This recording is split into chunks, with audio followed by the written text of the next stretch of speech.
So we're just waiting on the omnivore. Yup.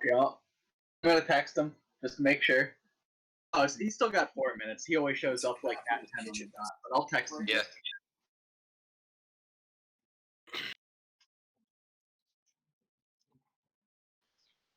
So now I just text him, we are the D, we are the D, we are the D, we are the D. What the fuck? Didn't you used to have to like get like a DVR box in order for like DVR to work on your TV?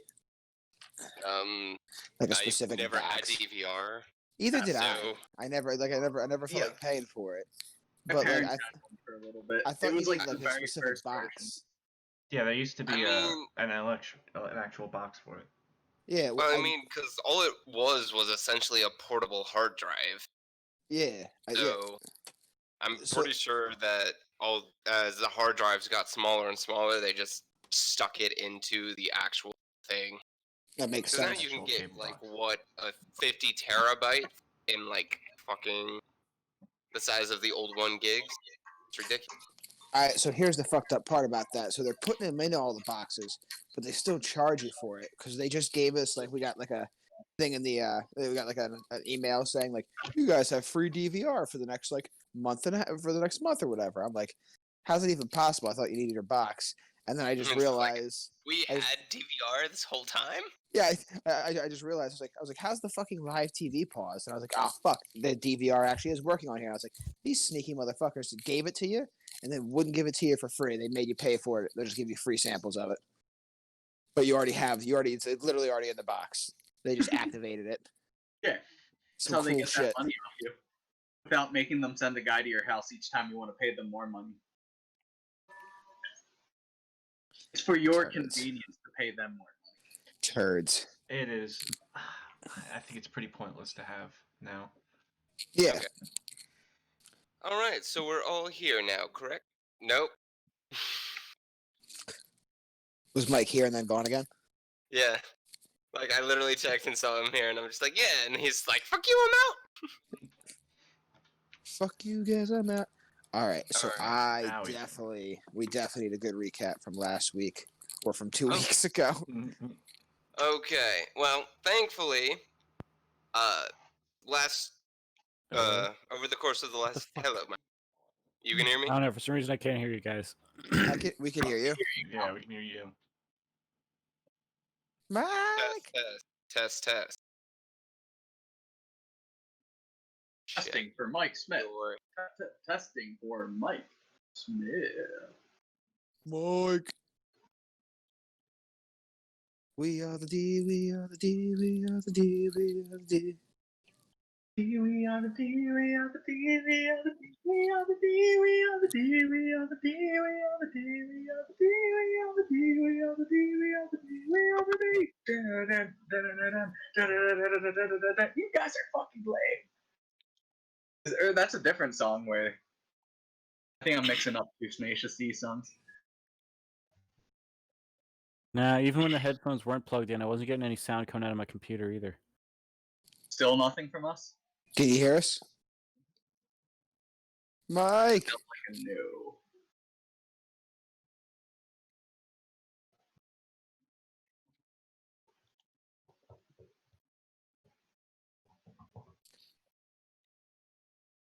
We are the D.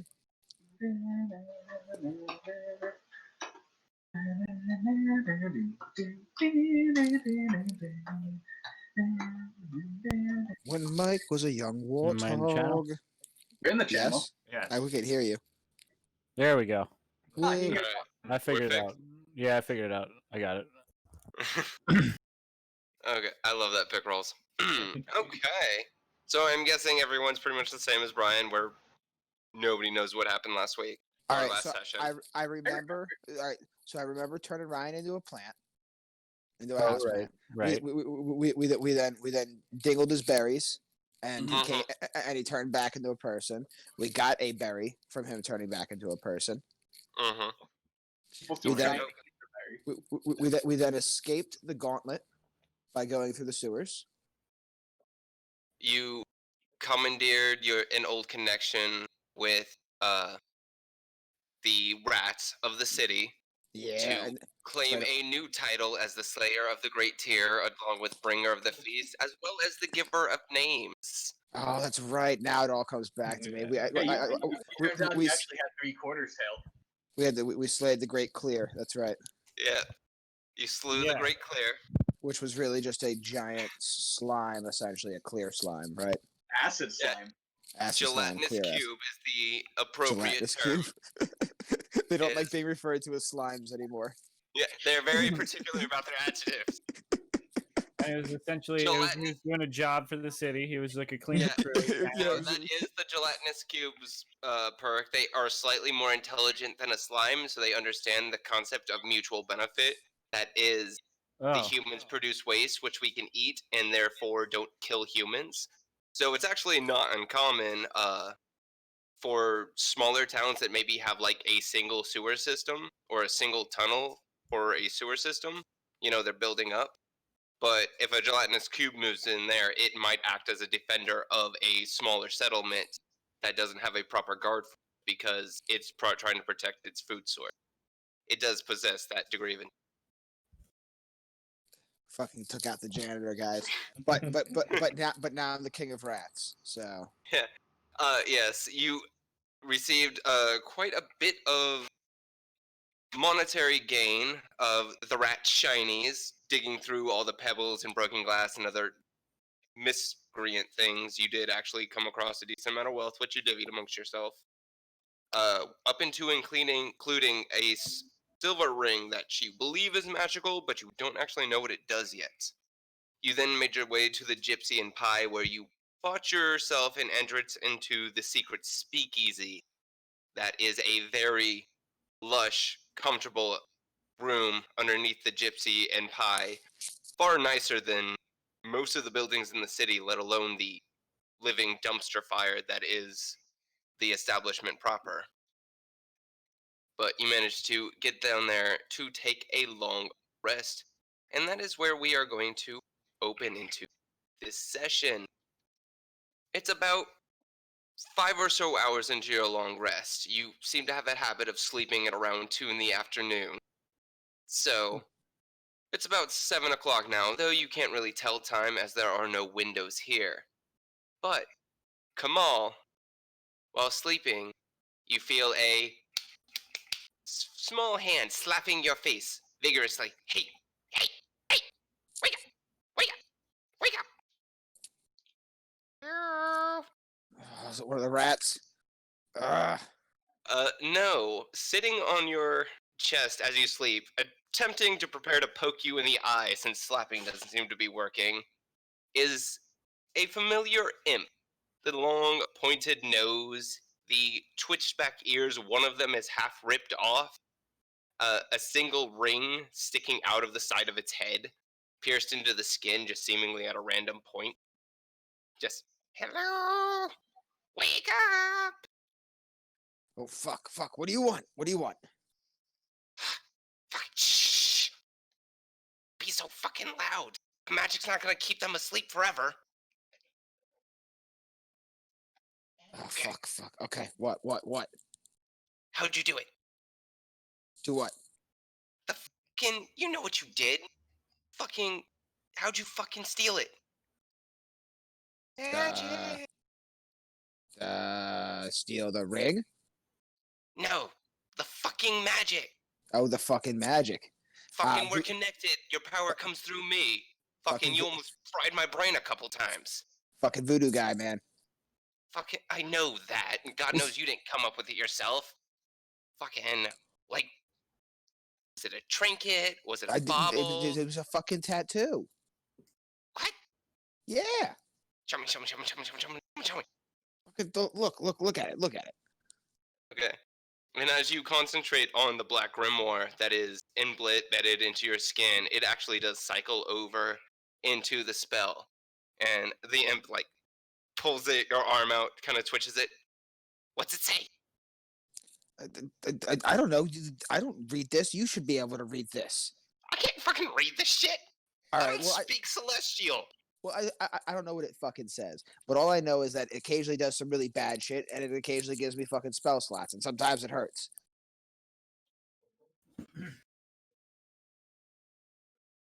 And he's Every time- actually going to like take a finger and write in the air, copying the spell out, or at least the words that are on your arm out, and then just snatch it and he eats it. It's like, okay, I'm covering for you. It's one time. You get any more of this shit, you come and tell me. You tell little Zeeble. You got that? You got that? You got that? And Yeah, I'll make yeah. sure the boss doesn't find out that you're fucking doing shit you really shouldn't fucking do.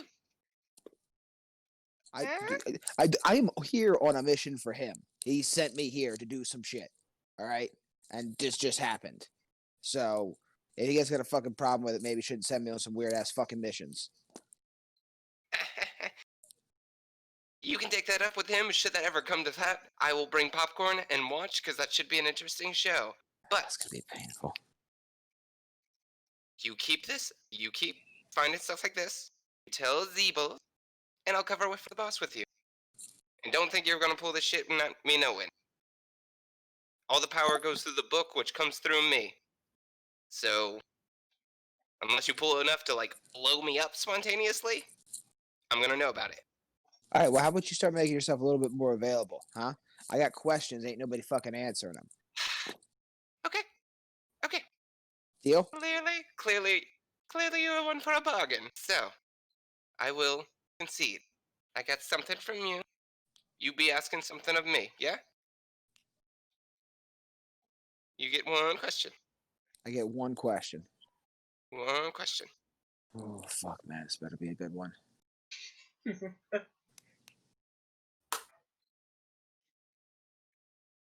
What?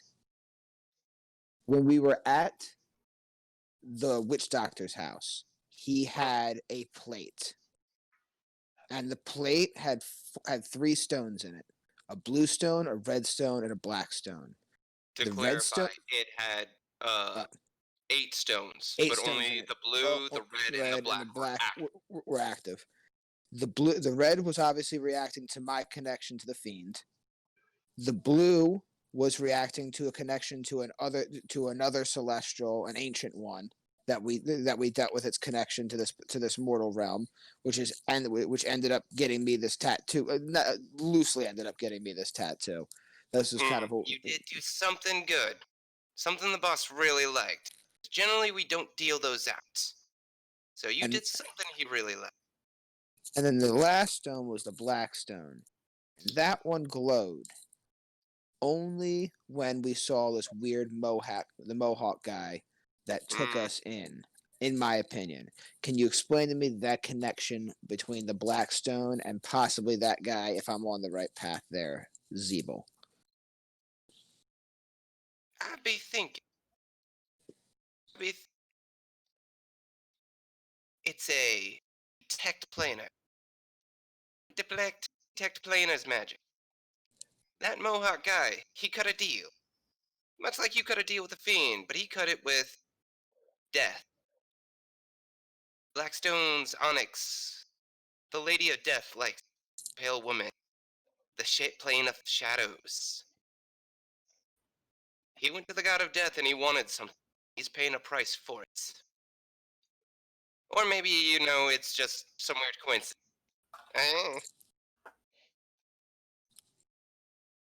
But all right, Zeeble, I appreciate you answering that question. And like I said, you could be a little bit more available. Just like if I got a question and I got to reach out to you, make yourself a little bit more available, and maybe I won't end up with weird tattoos from voodoo guys that I probably shouldn't get.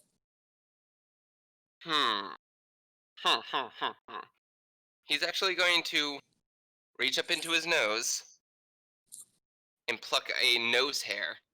Oh, gross. Big ass. And he's going to twist it in his fingers, tie it into a knot. And it's like, you don't know how he got this long of a nose hair in his nose. Because his nose is very long, but he's still a very small creature. But he's pulling out like a half a foot long thing, and he ties it into a knot. And he holds it between his hands, and he whispers something into it. You can pick out that some of it is infernal, but they're not full words. It's some kind of partial language. Give me an Arcana check. Coming right at you. Bam. Ugh. No, you know it's infernal, but you can't figure out like the deal with the why it's not full language. Because you should be able to understand it, but it doesn't make sense to you. And Gotcha. he Yeah, holds it I out speak to you. it, so he's just speaking gibberish essentially. Yeah. So Alright. he holds it out to you. This knotted nose hair. This is you find something good. You find information from me, and you got something to trade with. Pull this, and I'll come to you. Yeah. Word. Sounds like a plan, big guy. Or little guy. Let's stick with big guy. I like that. I like big guy. Okay. I'm sure Now you do.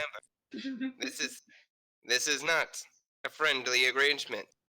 You come for something from me, you bring something for me. All right. We good? Yeah. Okay. It'll go both ways. Okay. Now, I'm gonna need you to go back to sleep.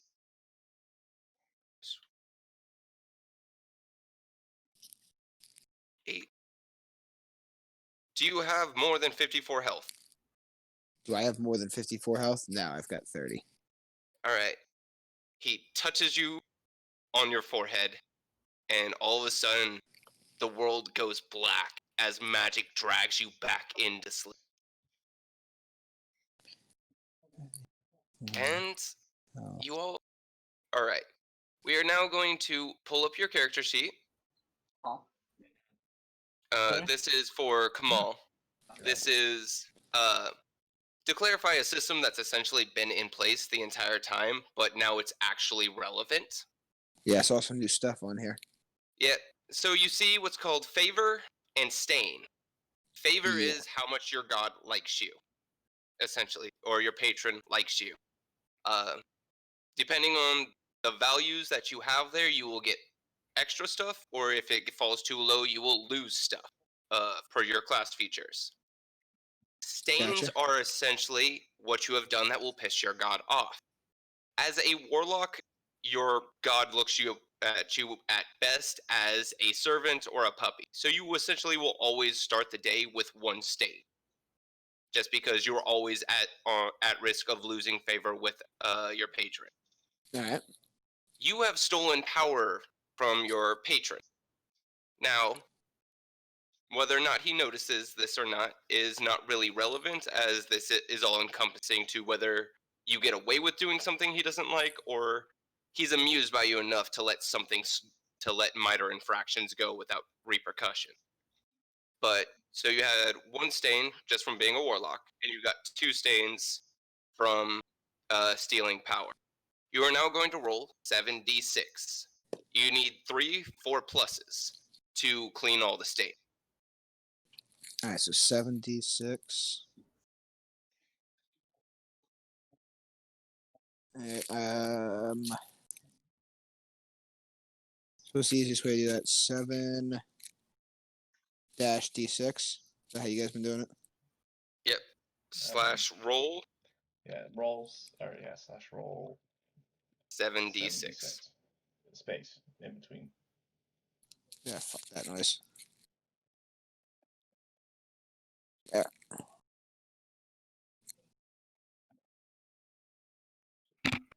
There's 5 and 2. Okay. That is 1, 2. That 4. is clear. So your stains are cleaned for this long rest. So you have 0 stains.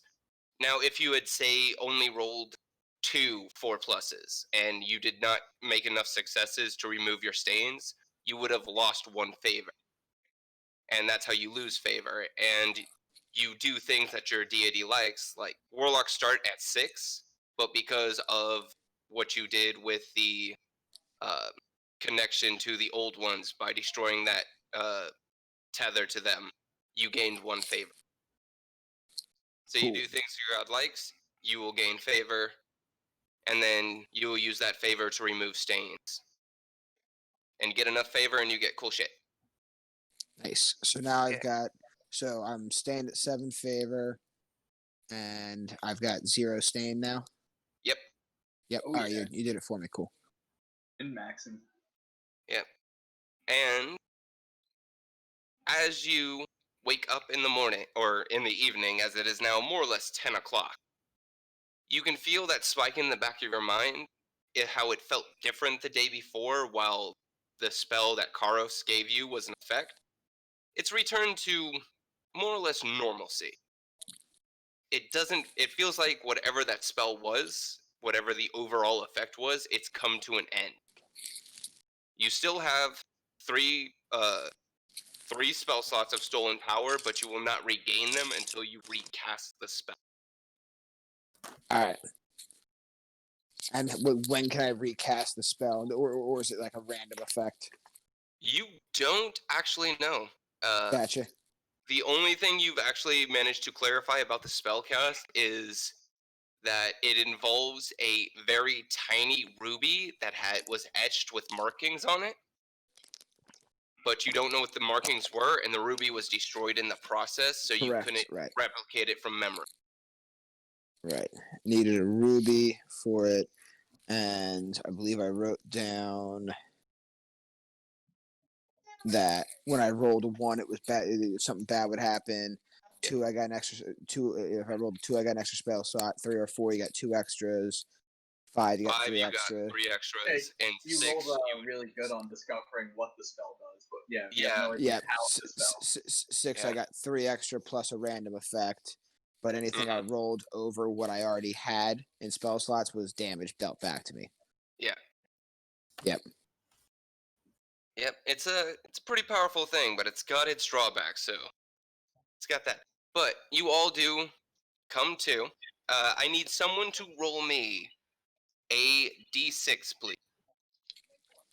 Booyaka! Oh, I guess 3 it is. 3 it is no matter what. Why are you doing? There we go. Okay. Why have you left me? I don't.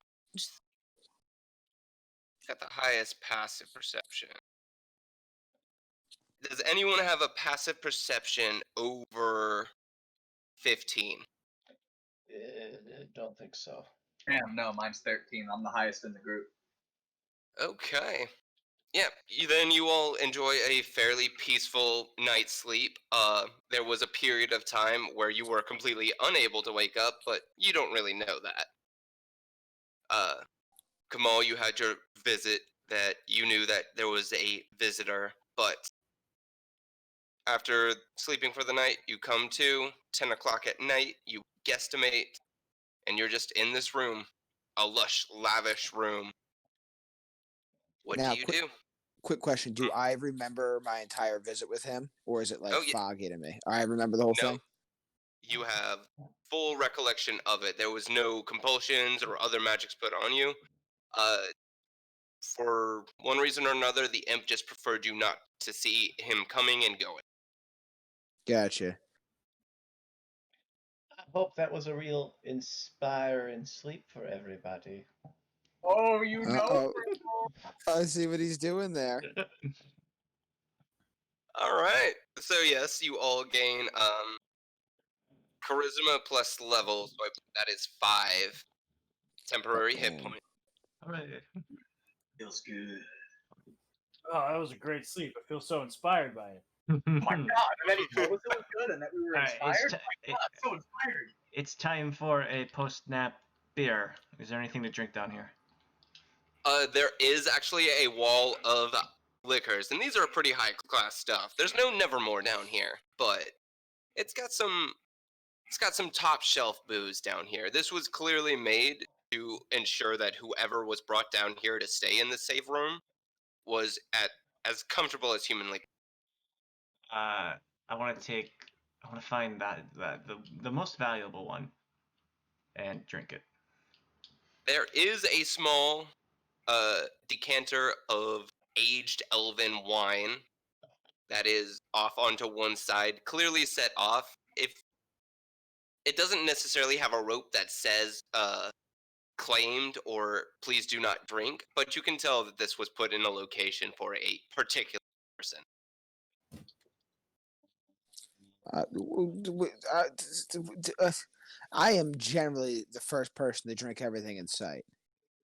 But like, I mean, are they ever gonna let us back in here if we drink all their stuff down here for free? We paid a lot to be down here. That's true enough. All right, pass the bottle to the Rat King, boys. If you truly feel bad, Kamal, you should just leave coin on the ground for them next to the alcohol. No, he's right. We paid a lot to come in here. Pass the bottle to the Rat King. The Rat King. Conversely, why else would it be down here? Because it's storage. Do you want to drink the one that's reserved, or you want to drink the? Oh fuck yeah, we want to drink the good one. Like, there's a shelf of liquors, and then off to the side, behind a closed cabinet, is a very nice decanter of elven wine I mean, through it a looks glass cabinet. Like, like it's clearly probably this was... made for royalty. and I am the king of rats now, so. All right, let's drink it. Yeah. I agree. Pepper does not partake in the beverages. Okay, so everyone just like starts slamming back the wine. I need everyone to roll me a... No, I'm kidding. It's actually really good. It's elven sweet wine. So there's no burn to it. It tastes like lilac and honey. God And damn. it might honestly be a little too sweet for some of you. A little sweet on my palate. Like, give me that bottle of rum. Give me that bottle of rum. Yeah, it's kind of like caviar, where it's an acquired taste, but people acquire it so they look fancy. Pepper, have you not been partaking in booze this entire time?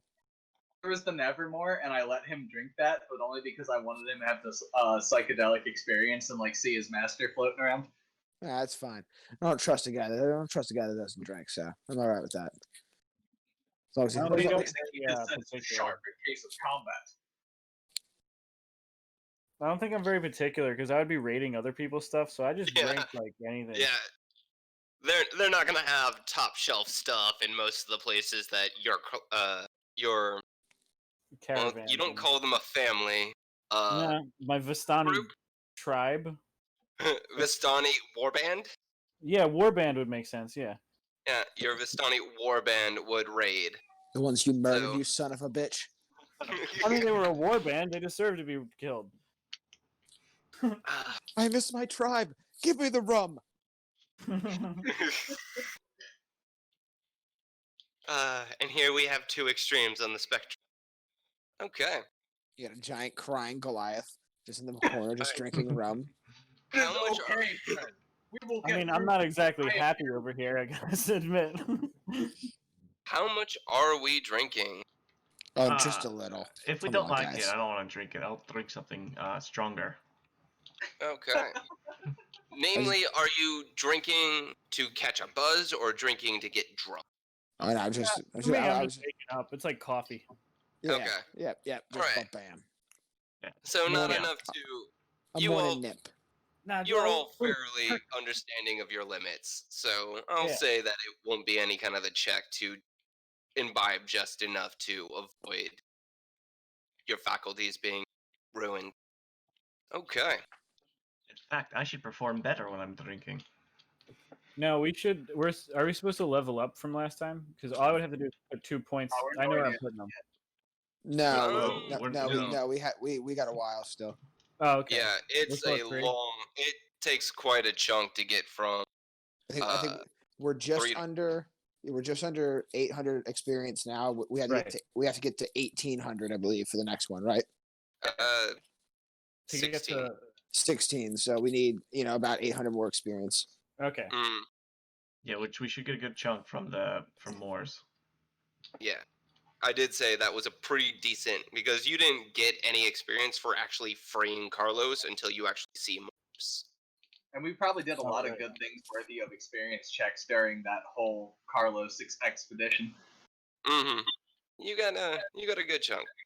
You got a good chunk. For like sitting. avoiding the one encounter by lying about stuff and getting her Mhm. out of there to begin with. I'm sure there's a whole bunch for both of those things. It was fun Yeah. though. It was really fun. Okay. So you've had your morning hair of the dog. Like I 10 said, p.m.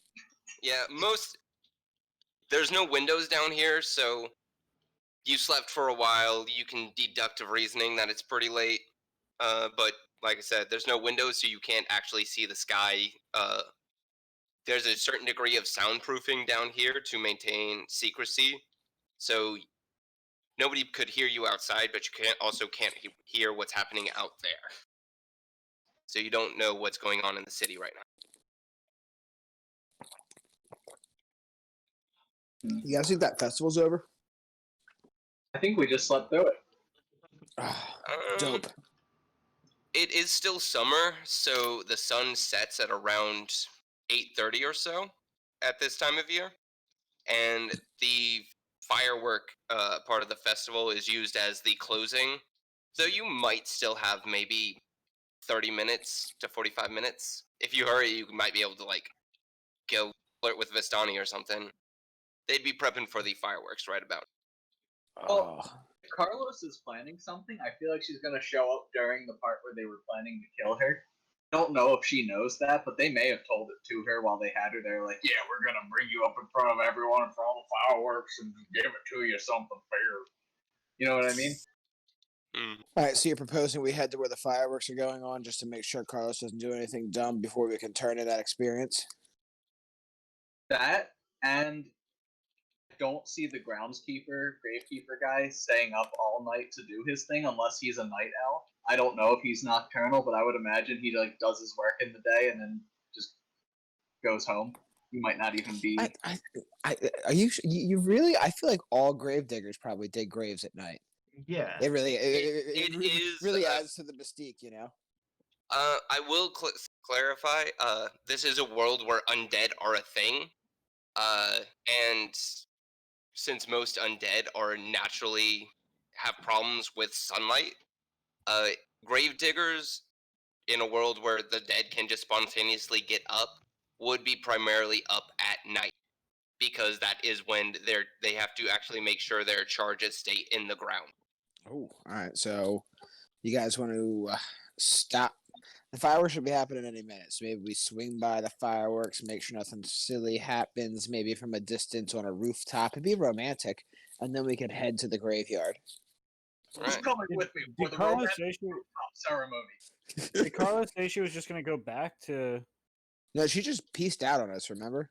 He told us to Okay. talk to the groundskeeper and peace. Oh, that's right. She just told us to. I She think didn't say she's she gonna was try going to. in. If he knows about this, that what they were planning to do to her, my theory is she would then show up and try to do that to them during their thing.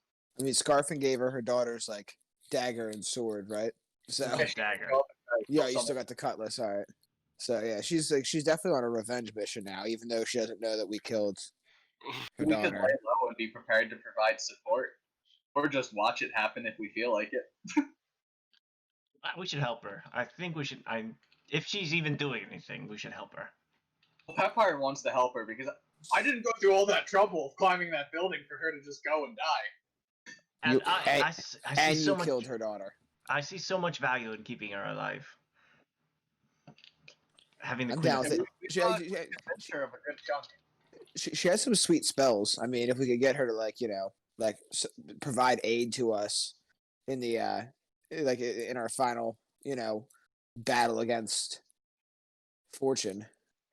She's the queen of thieves. She could have an army of thieves to help. I mean, she's the queen of thieves in title only. She's got to like regain that Yeah, but Yeah, then we that prestige. She's got to have some loyalist. All right, we help her then. Let's go. But from the I- rooftops, it'll be romantic. All right. I will point out if you look on the map on the right side, you will see down where the fairgrounds is actually marked out, and then the road that actually leads up to the graveyard. So you can more or less do stop into the fairground to check the area where the fireworks are going off, or where they are going to set up to do the firework display, and then the road will still lead up into the graveyard. All right, down with that. Makes sense to me. Mhm. Bogey two shoes. Yep. Two birds, one stone. Okay. So we are Bogey delicious moving. birds.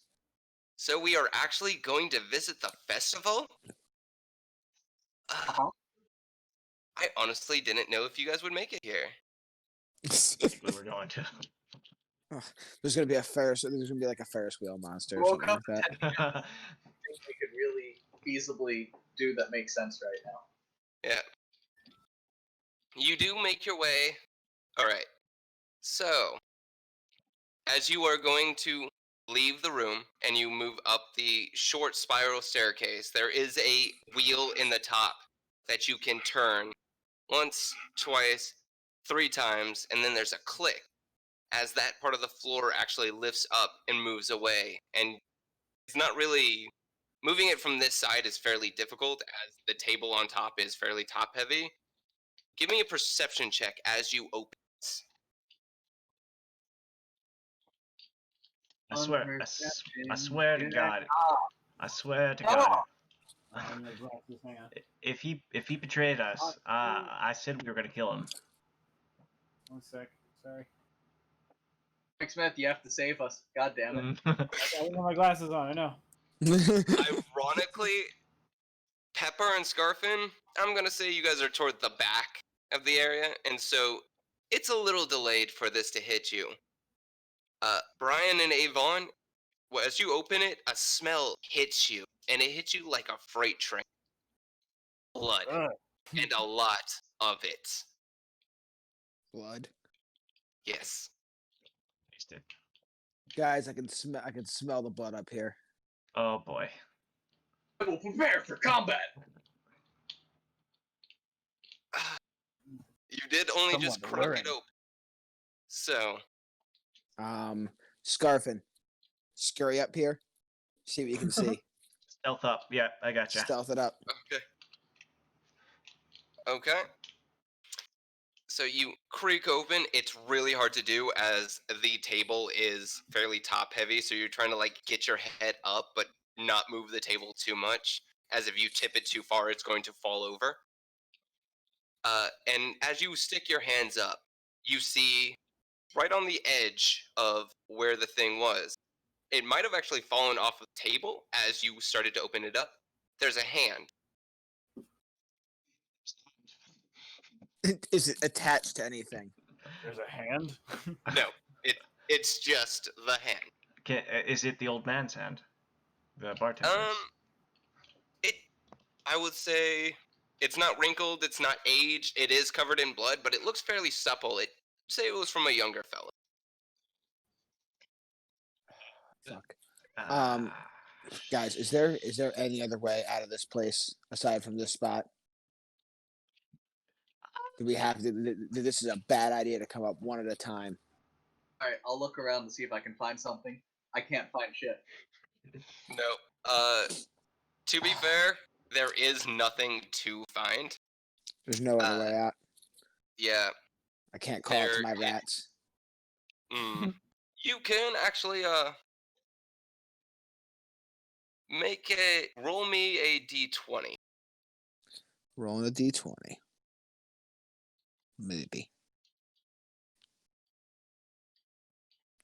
shit. Fucking eat Okay. that. I really need to start making these like a DC of 19 because this is now the second time fucking I've made a rat-based DC, and you're just like, damn. Squeakity squeak squeak squeak squeak, motherfucker. There is vermin that have followed the smell of viscera and carnage to this location. And you can, Scarfin, as he's actually up and looking and with dark vision, can actually see in the dark corners of the room where the rats have taken notice of him coming out with 16 perception, so barely, but have taken notice of him coming out and have scurried away. But they seem to be emboldened enough that they're not running away full tilt, but they are present in the room. Listen here, Squeak, motherfuckers. It's squeak, the squeak. Rat King. Bring it on in. I just need one of you guys to let me give us a rundown of what's going on up here. I need eyes on the surface, boys.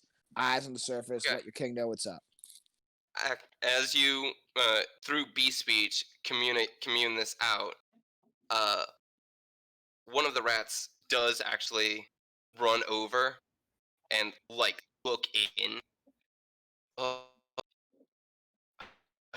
You, Slayer of the Great Clear, bringer of the feast? You bring That- feast? That's me. Oh, yes. Great feast up here. Great feast you bring. You bring this great feast? No. Do you know what's going on up there? Many screams, many cries, many cries.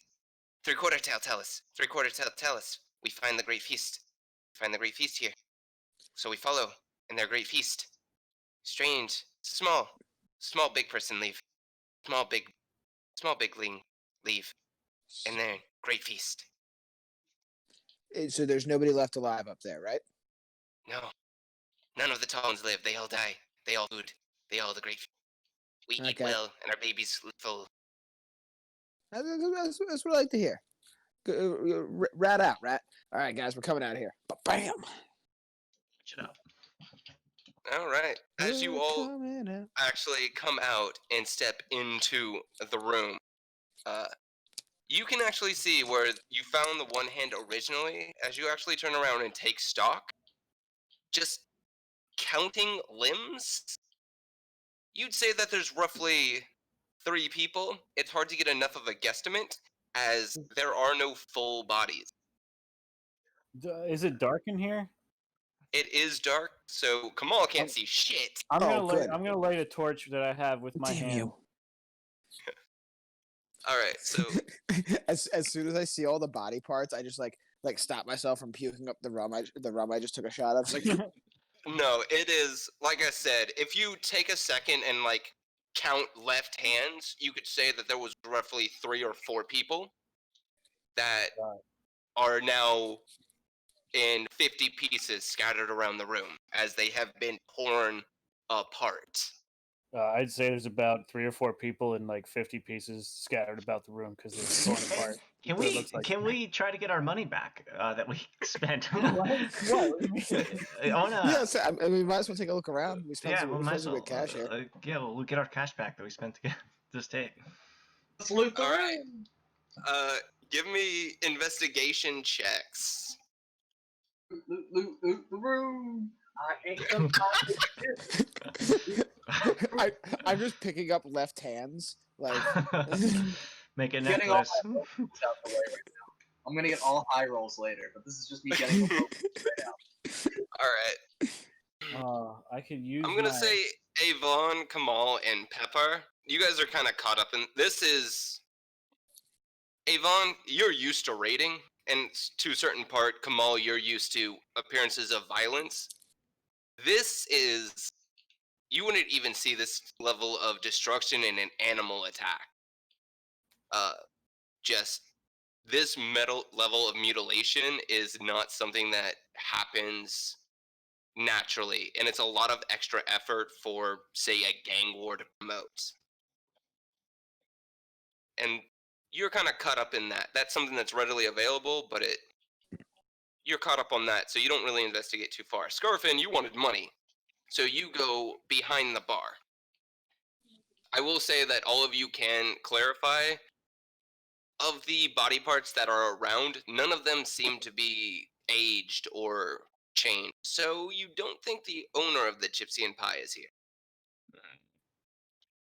But you go behind, and there is a small lockbox that has been opened and emptied, and there is, pretty easy to find, it's not particularly hidden, a small hole in the floor that has a latch that is locked. Can I pick the lock? Go ahead and pick the lock. Roll me a thieves' tools.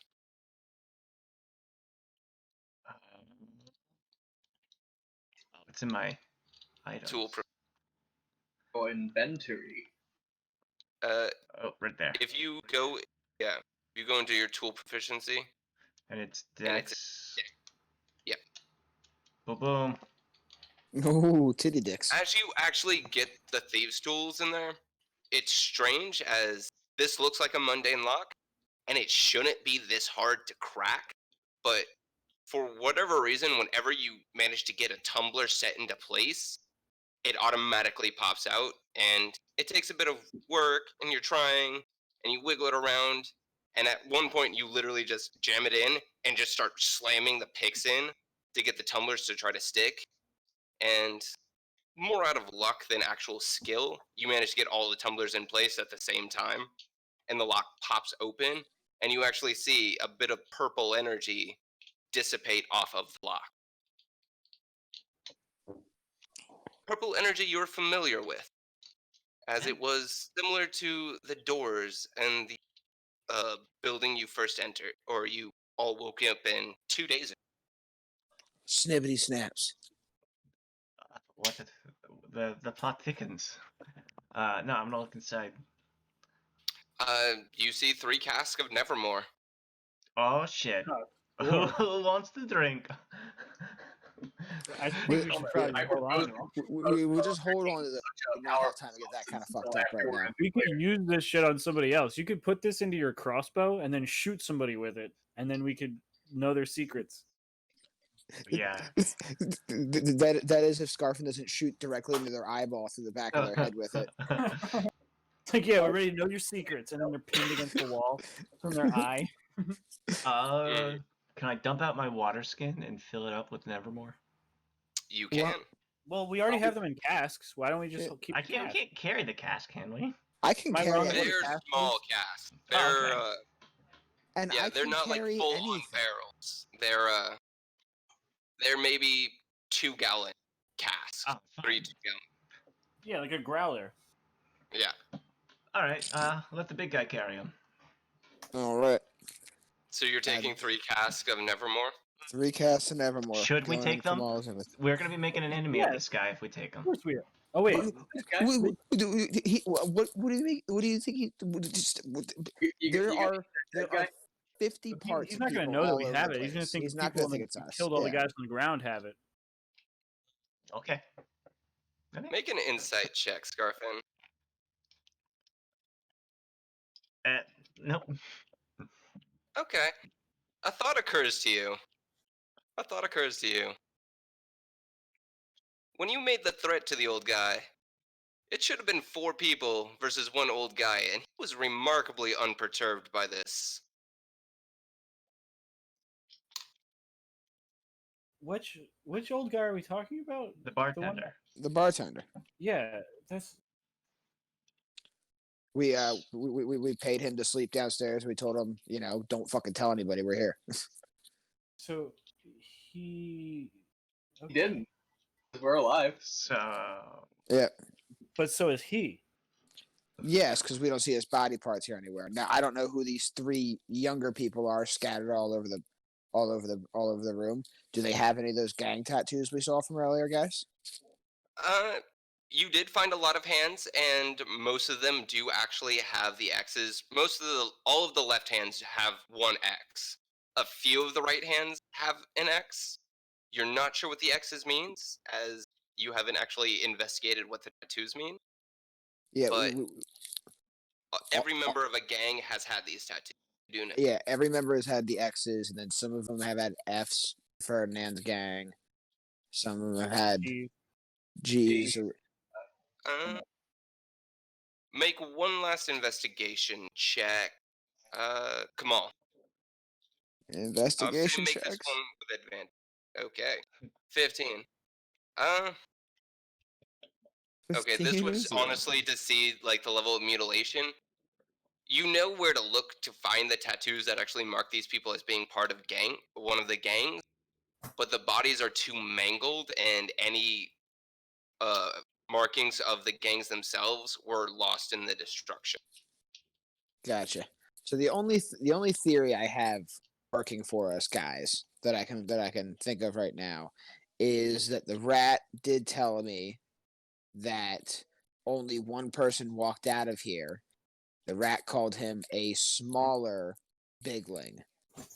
So whoever left here was of a smaller stature than most people. the bartender probably What- just killed all of bartender- them. Do you think the bartender just like slaughtered 3 dudes and just and then walked out of here and didn't bother to like tell us at all, or did he forget we were down there sleeping? He was. I guess someone else was in here, and the He other was- person killed everyone, and he was already out of here. He probably ran away as soon as the ship started. You're saying because he wasn't scared of us when we threatened him? Yeah, that maybe he That- has He something. fucking shapeshifts. He's a werewolf. All right, so we're working on bartender werewolf right now.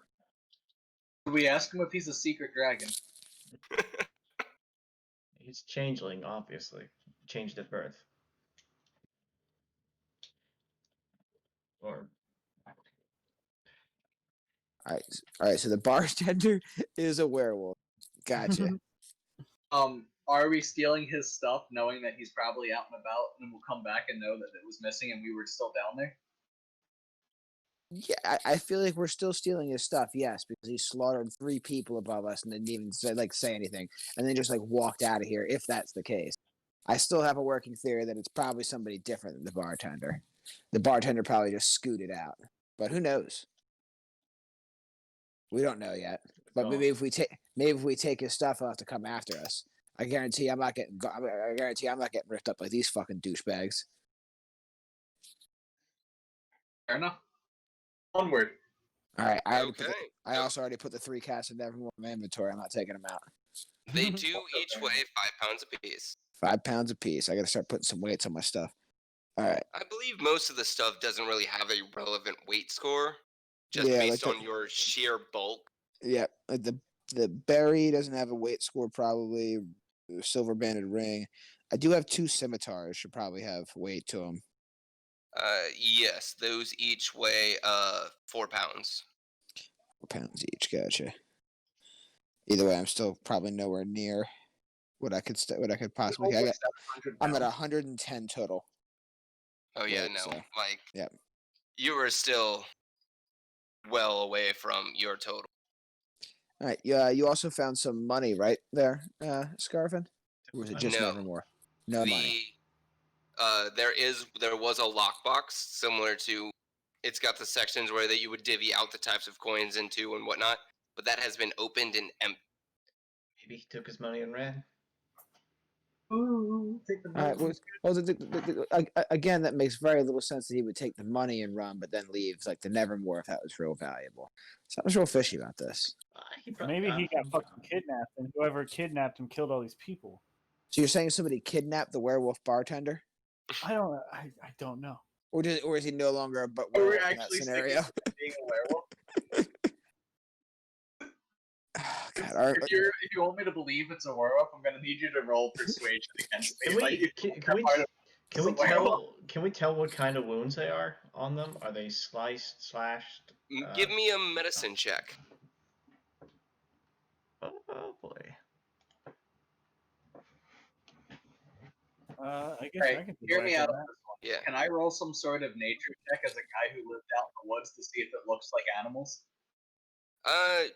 You can go ahead and roll a nature check, yeah. I'm not good at it by any means, but it just Yeah. seemed like that would be the right thing to roll for it. All right. Scarfin, you would honestly probably say slashing, maybe? There's no, claw marks. There's no 3 lines horizontally to each other that would mark a claw mark. There's also not a whole lot of broken bone, so bludgeoning's out. But for something to cut this deep through flesh, bone, tendon, and rip apart something this viscerally, that would have to be one big ass sword. We might be dealing with Cloud. For Final Fantasy. Gotcha. Automid head? Pepper. With an 11, only thing you can really come to is animals don't do things that are unnecessary. Similar to, honestly, most people, if this was a business thing, they'd walk in, they'd kill the 3 guys and walk out, slit the throat, cut the arms.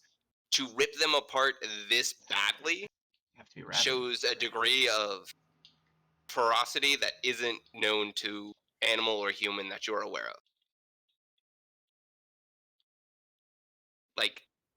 Yeah, like straight up hacking people into pieces with extra Yeah. sharp things that are capable of cutting through an entire person. Did you watch Bahubali 2 with us? What happened to the main character with the axe? All right, guys, this has been fun and all, but I think we should probably get the fuck out of here before whatever this comes back. I agree. Also, we've got fireworks to see. Well, fireworks. I wish to fight the slashy beast with my bare hands. As much as I'm not accustomed to festival fireworky stuff, I think I could use a break. I wish Yeah. to not save Pet Bar from fighting said slashy beast with his bare hands. Okay. So, as you step out of the scene of viscera and violence into the night air, the part of town you're in is still mostly vacant as the festival is still ongoing. It's a pretty cool, clear night. The sky is clear, the moon set early, so you still see the stars out, giving you a little bit of light, and the street torches are lit. So you've got light to mark your way. As you make your way, I'm assuming you're going through the main road. Yeah, let's hit the main road. Make sure we close that door behind us. I don't want Maybe anybody to know we what's should going on stick there. to the main road. I feel like we're pretty wanted right now. Maybe we should lay low. Who knows about us that we haven't killed already? The town's empty. All the people that we like ran up, To the be- people who were literally just chasing us. True enough. To be fair, all of the people that actively want you are the ones that avoid the main road. Yeah, Yeah, let's take the main That road is for a once. very good point. I forgot. Yeah. Like, that is true. We keep getting Like, attacked in these back ironically alleys.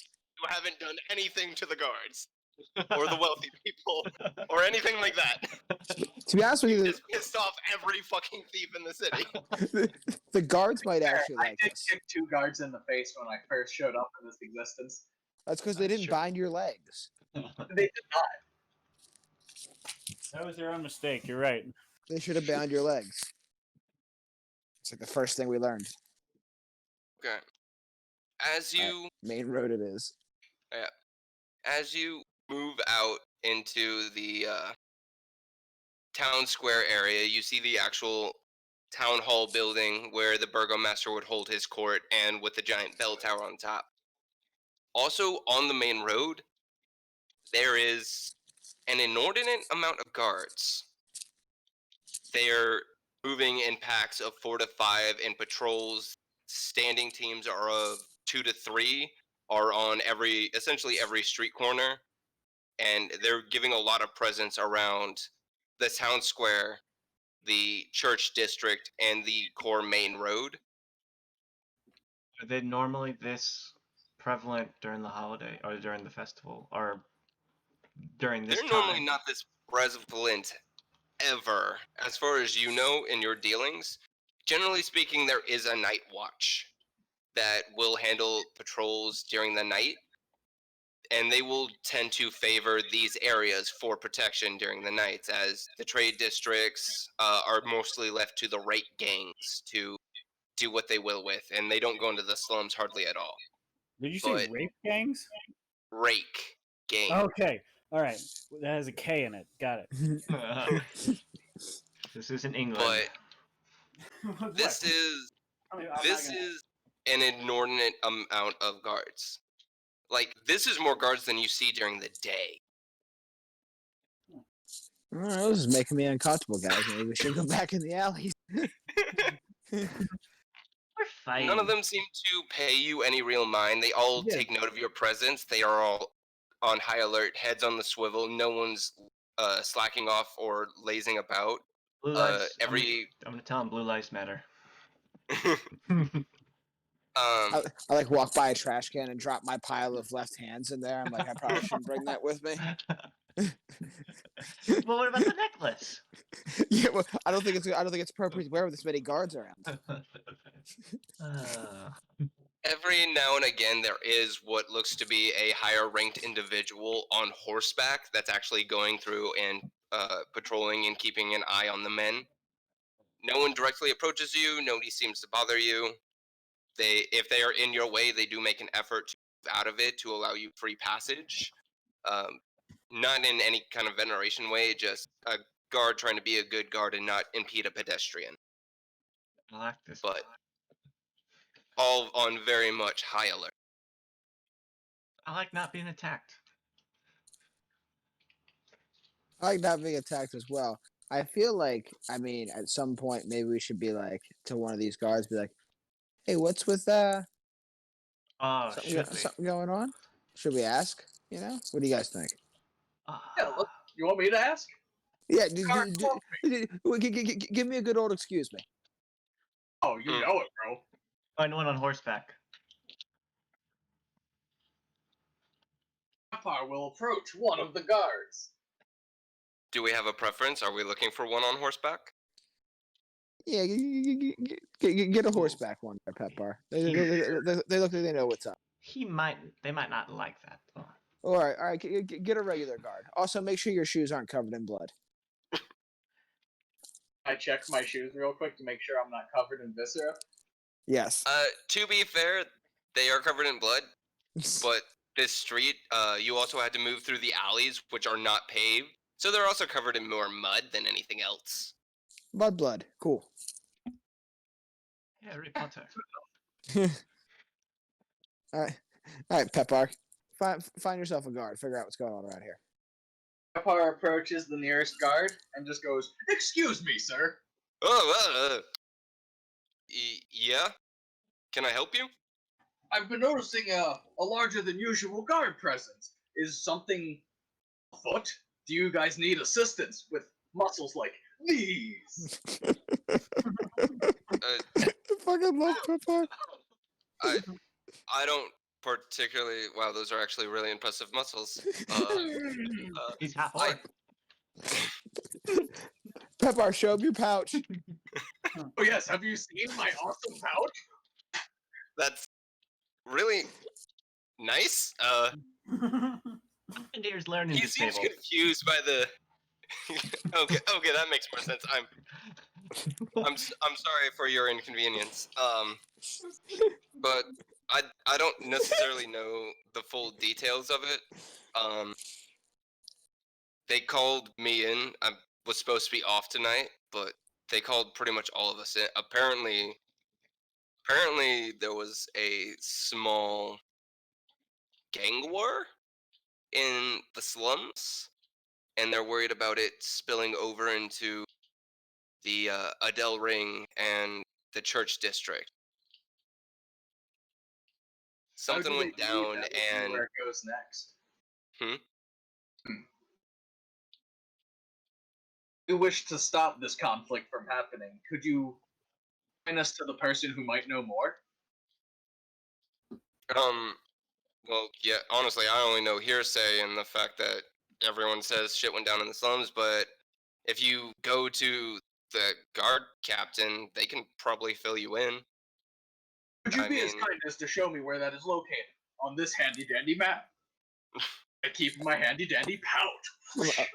I'm assuming it's anybody on a horseback. No.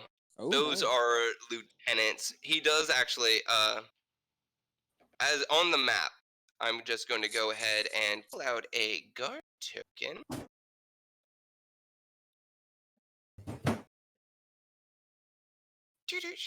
Alright. See right down here? Oh yeah. Oh, it's way out of Yeah, the way. and the labeled one.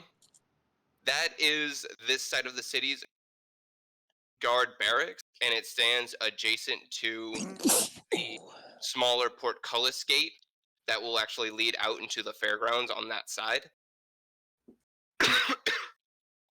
He's like, you guys look like you can handle it, and if they need bodies, they've been known to hire mercenaries to handle some rough and tumble points. I mean, most of the guards that we actually hear are just people that got hired to provide security during the festival, so they might pick up a few extra, but you can go in. Captain Nod's probably on duty. I'm always looking to challenge my skills and earn some extra coin for living expenses. You have been most helpful, my fellow warrior. Take care. And Mhm. Pepper is just off like a blur. All right. Are we making that our third stop here, guys? Gentlemen, everything that just happened is being explained to you now. Well, Pepar like popped over, just like blah blah blah blah blah blah blah blah, and away. it's not as pressing as getting to like Carlo and getting to Yeah, we should really get to the fireworks before they start to make sure Carlos doesn't do anything crazy. and then I, correct our. it is my hunching suspicion that that is where she will plan her counterattack. However, if there's Un- already been violence happening elsewhere, that could That also could That be could also her. be her. Yeah. Fuck! I didn't even think of that. Hmm. evidence Hmm. versus my hunch, and I'd say maybe we should just go with the evidence. Yeah, I'd say we just go to the festival first, at least. We Watch go to the. the festival. You have the festival, you have Moors, and you have Guard Captain Nod, all as the 3 branching points at one. All right, we are right close to where they were going to launch the fireworks at, right? Yep. All right. More or less, if you pop out the gate, that's pretty close to where you are. You'll be on the northeastern part of the fairgrounds, and it's got a large open field next to it that will generally be commandeered for them to actually. It's not actually fireworks because they don't have gunpowder. But what it is it will be magic casters that use illusion magics to create visual displays in the sky. Sounds like way cooler than fireworks. Yeah, I was about to say that. I'm curious, if Pepar ran full speed, how long would it take Pepar to get to the guard captain, ask him a couple questions, and then run back full speed to where they're going? Oh, that's true. We can do a split up thing. With I'm not step going of the there to fight people. I'm just gonna tell them we're here to help. I have 4 mighty warriors. They're going to investigate one of our current leads, and then maybe I'll explain to him everything I know real quick. Okay, so if we were talking in the realm of splitting the party, let's just check some. It would If take it's you. like if it's like a 10-minute walk for them, can I get that far? And like, well, I guess that's a different unit of measurement because obviously each house is a Yeah. foot long. Yeah, no, it's a different unit of measurement.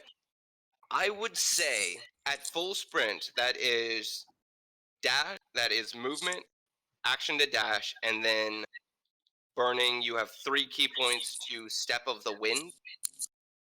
Oh yeah, which changes it to 100, I believe. Yeah. So you could clear quite a bit of distance quite quickly. Is it worth bringing your key points to do that? No, I was gonna figure out how long he says it takes if I do burn the key points, because if not, it's just twice as long as that pretty much to get there, or 3/4 of that time. Because at full sprint, burning in action, it's 75, I believe. Yeah. I will say that following the wall, because it's more or less a straight shot. Yeah. You could get there going full tilt. You will have to make con saves to actually maintain the speed, or you might eat exhaustion to actually get there at your top speed. You are a monk, but you are not immune to exhaustion. Not yet. You could probably get there in 20 odd minutes, going full bore tilt, burning all your resources to do so. All right, so it would be 40-minute round trip if I went like a fucking maniac. Yeah. That's a not long including time. talking to him. Yeah. Which is only like 5 minutes, 10 minutes at most. So 50 minutes Sure. total is what we're looking at. Thereabouts. I don't know, man. I don't know if it's worth it. I don't know if think he's so. going to be able to tell you what we need to know. I don't know if he's going to be able to tell you what gangs are fighting. He'll still be there after the fireworks. Mm-hmm. All we have to do is make sure she doesn't do during the fireworks. That is also true. Let's go to the fireworks, and if something starts going crazy, we're there. And if not, we'll go to him afterwards and try to do some night duty, fight some night criminals. Okay. So you actually do make your way out into the festival proper. You go out through the gate. there is a significant guard presence here. Less so. These ones actually look like there fewer yawning faces, fewer sleepy eyes. These ones look like they were the ones that were actually supposed to be on duty right about now. And there's about 5 of them actually standing monitoring the gate, with 4 of them actually monitoring people going in and out, and 1 that's just overseeing the process. And you make your way out through the open gate into the looks of the fairground. You're in the part of the fairground that's more shops, where you see Vistani and Vargos camped out and parked out, and a few of them have set out blankets where they're hawking wares out. But there's no games, there's not a whole lot of merriment or unnecessary music, as this was the more business portion of the festival, rather than down south where the actual game played. There is a fighting rink, and you can hear the sounds of cheers and violence happening somewhere across the Vargos. No Pepar.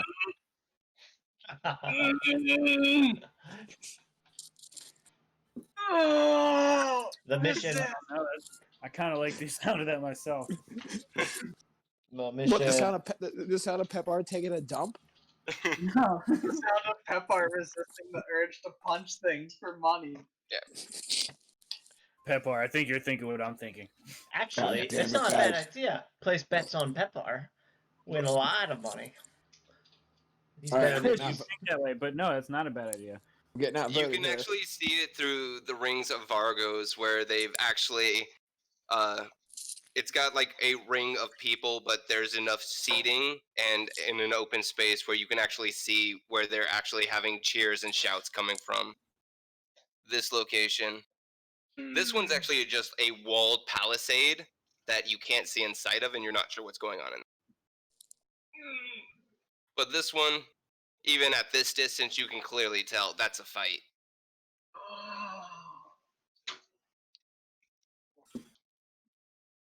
Gentlemen, I feel my soul pulling me to combat. Oh. What about stopping Carlos if she even does anything? Well, we can probably see it My from here. skills against worthy opponents. Oh. I imagine if Carlos does anything, we'll hear the ruckus from here. Okay. Well, let's get Pepar signed up and place some bets. Let's let Pepar fight people for money. And I'll keep an eye out to make sure nothing happens during the fireworks. And then we're off to see the Gravedigger. You are in position as you come up to the pit, it's not actually a pit, it's just an area that's been cleared out for them to actually have the fights, and it's ringed by people.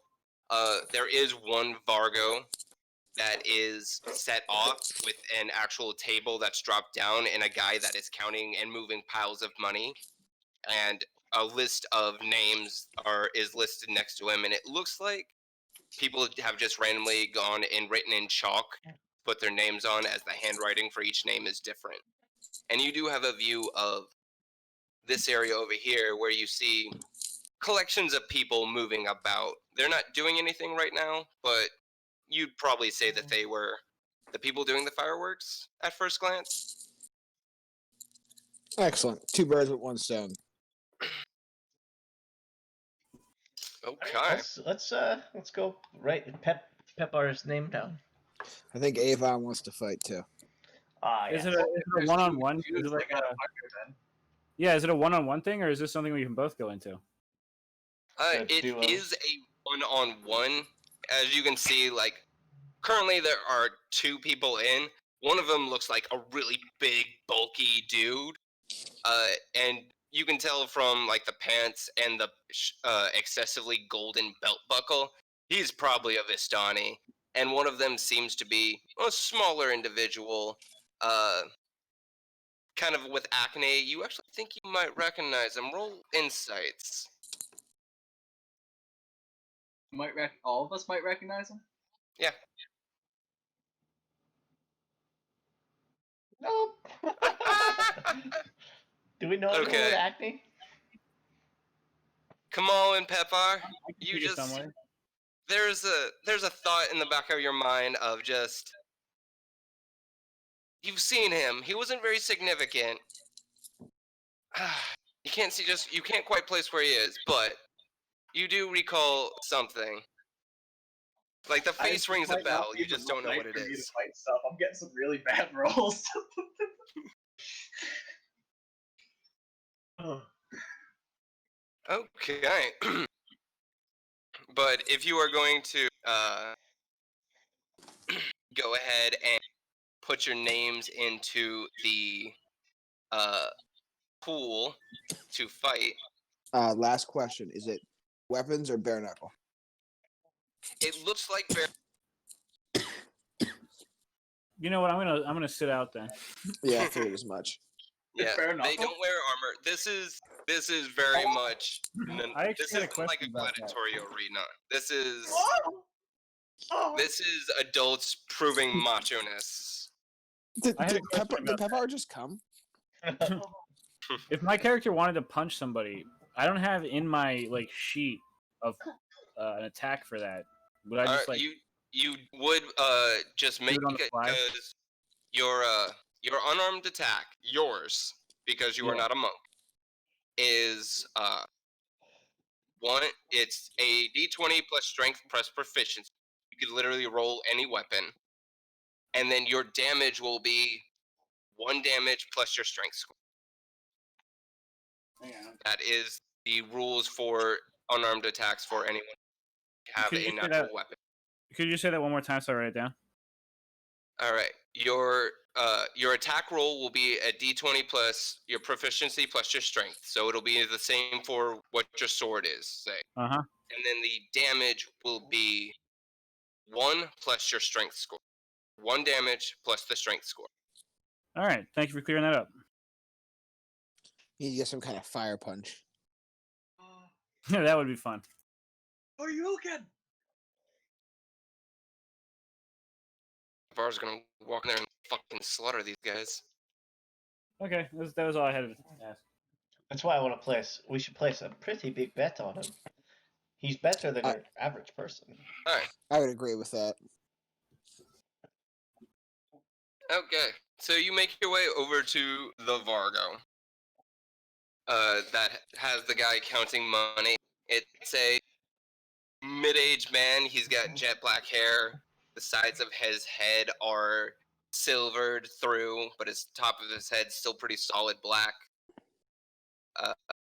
He doesn't really seem to mind you much. You see inside the Vargo the just standard excessive opulence that the Vistani are known for their trappings. And then he doesn't seem to notice you. There's chalk right next to the chalkboard for you to put in a name. It doesn't seem like there's a whole lot of interaction for joining the fight. I'm just gonna be like, I'm just gonna come up without him paying attention and be like, all right, I know what you're thinking. Yes, Pepar, the mighty, is here to fight. Don't let anyone know yet, because I know he's a big name in the underground unarmed, or the what's it called? Bare knuckle boxing. Bare knuckle boxing. That's funny. I've never heard of him. Is real underground. It's deep down there. You should have been like, "Oh, you must not know your fighters. Then you're not really well versed if you don't know Pepar the Great." Okay. I wish to do battle with your mightiest contestant. And we wish to place a bet on him. All right. Rules of the pit are pretty straightforward. You wait for your turn to go in. You win the fight, you stay in the pit. You lose, you get out. You stay in the fight till you lose, or you say you're done. Or if you're the last man standing, you take home the big pot. And he is actually going to like reach down and pull out an actual golden fist statue that he puts on there. It's beautiful. Oh God, where do you keep? Such a beautiful sculpture in my life. Where do you keep that safe, big guy? I will. The Find a question- way. the answer is his prison purse. I'm gonna turn my magic pouch. I'm gonna turn my awesome pouch into a magic pouch. You'll see. You'll all see. Okay. All right. So Golden fisted. we got a couple people ahead of you, and he actually looks on, and he picks the chalk up, and he scrapes through, and there's the name at the top is what you assume are the people that are currently in the fight pit right now. Then there's another person, and then there's Pepar. So you gotta finish the fight that's currently happening, watch one more, maybe put in a bet, one, and then it's Peppar's turn to go in, fight the winner. I wanna put money down on the acne kid. You're gonna put money on the acne kid? Yeah, why not? Okay.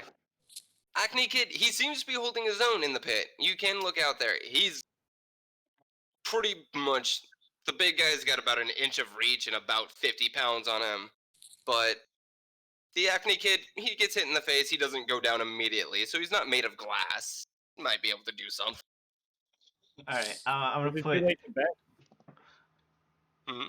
I kind of want to bet too. Yeah, I want to put 6 gold in total down. 6 gold in total down. One on acne kid and the rest on Pepar. Gold in total down. All right, he's not taking bets for Pepar because Pepar's not in the pit yet. Okay. Yeah, so I'm gonna also bet on the acne kid 2 gold.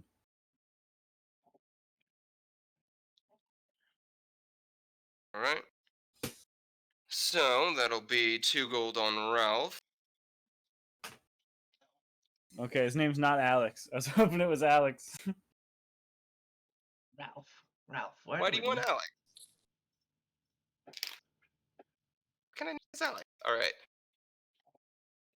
Is he the bartender at the one bartender's at the inn? No. The one I give the money to? Nah, that No. kid's name was Pete, I think. Oh, that's right. Yep. I was hoping it was the kid that I gave the crossbow to when we were leaving the. Nope. I'm sorry. Alex is currently dealing with some stuff because you guys decided to start a gang war. Oh, And yeah. he's a Oh, gang so member. unfortunate. Well, at least he has a crossbow for whatever the fuck he's dealing with.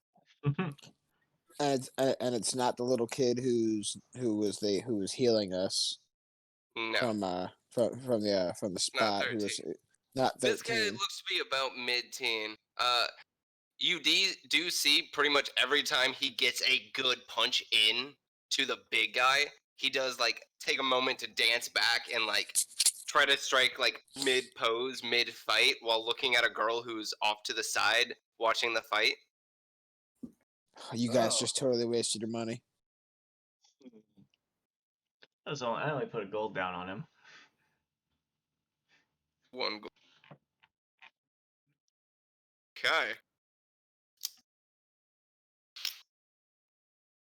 The fight dances around for a bit. The blacksmith seems to be throwing down pretty decently.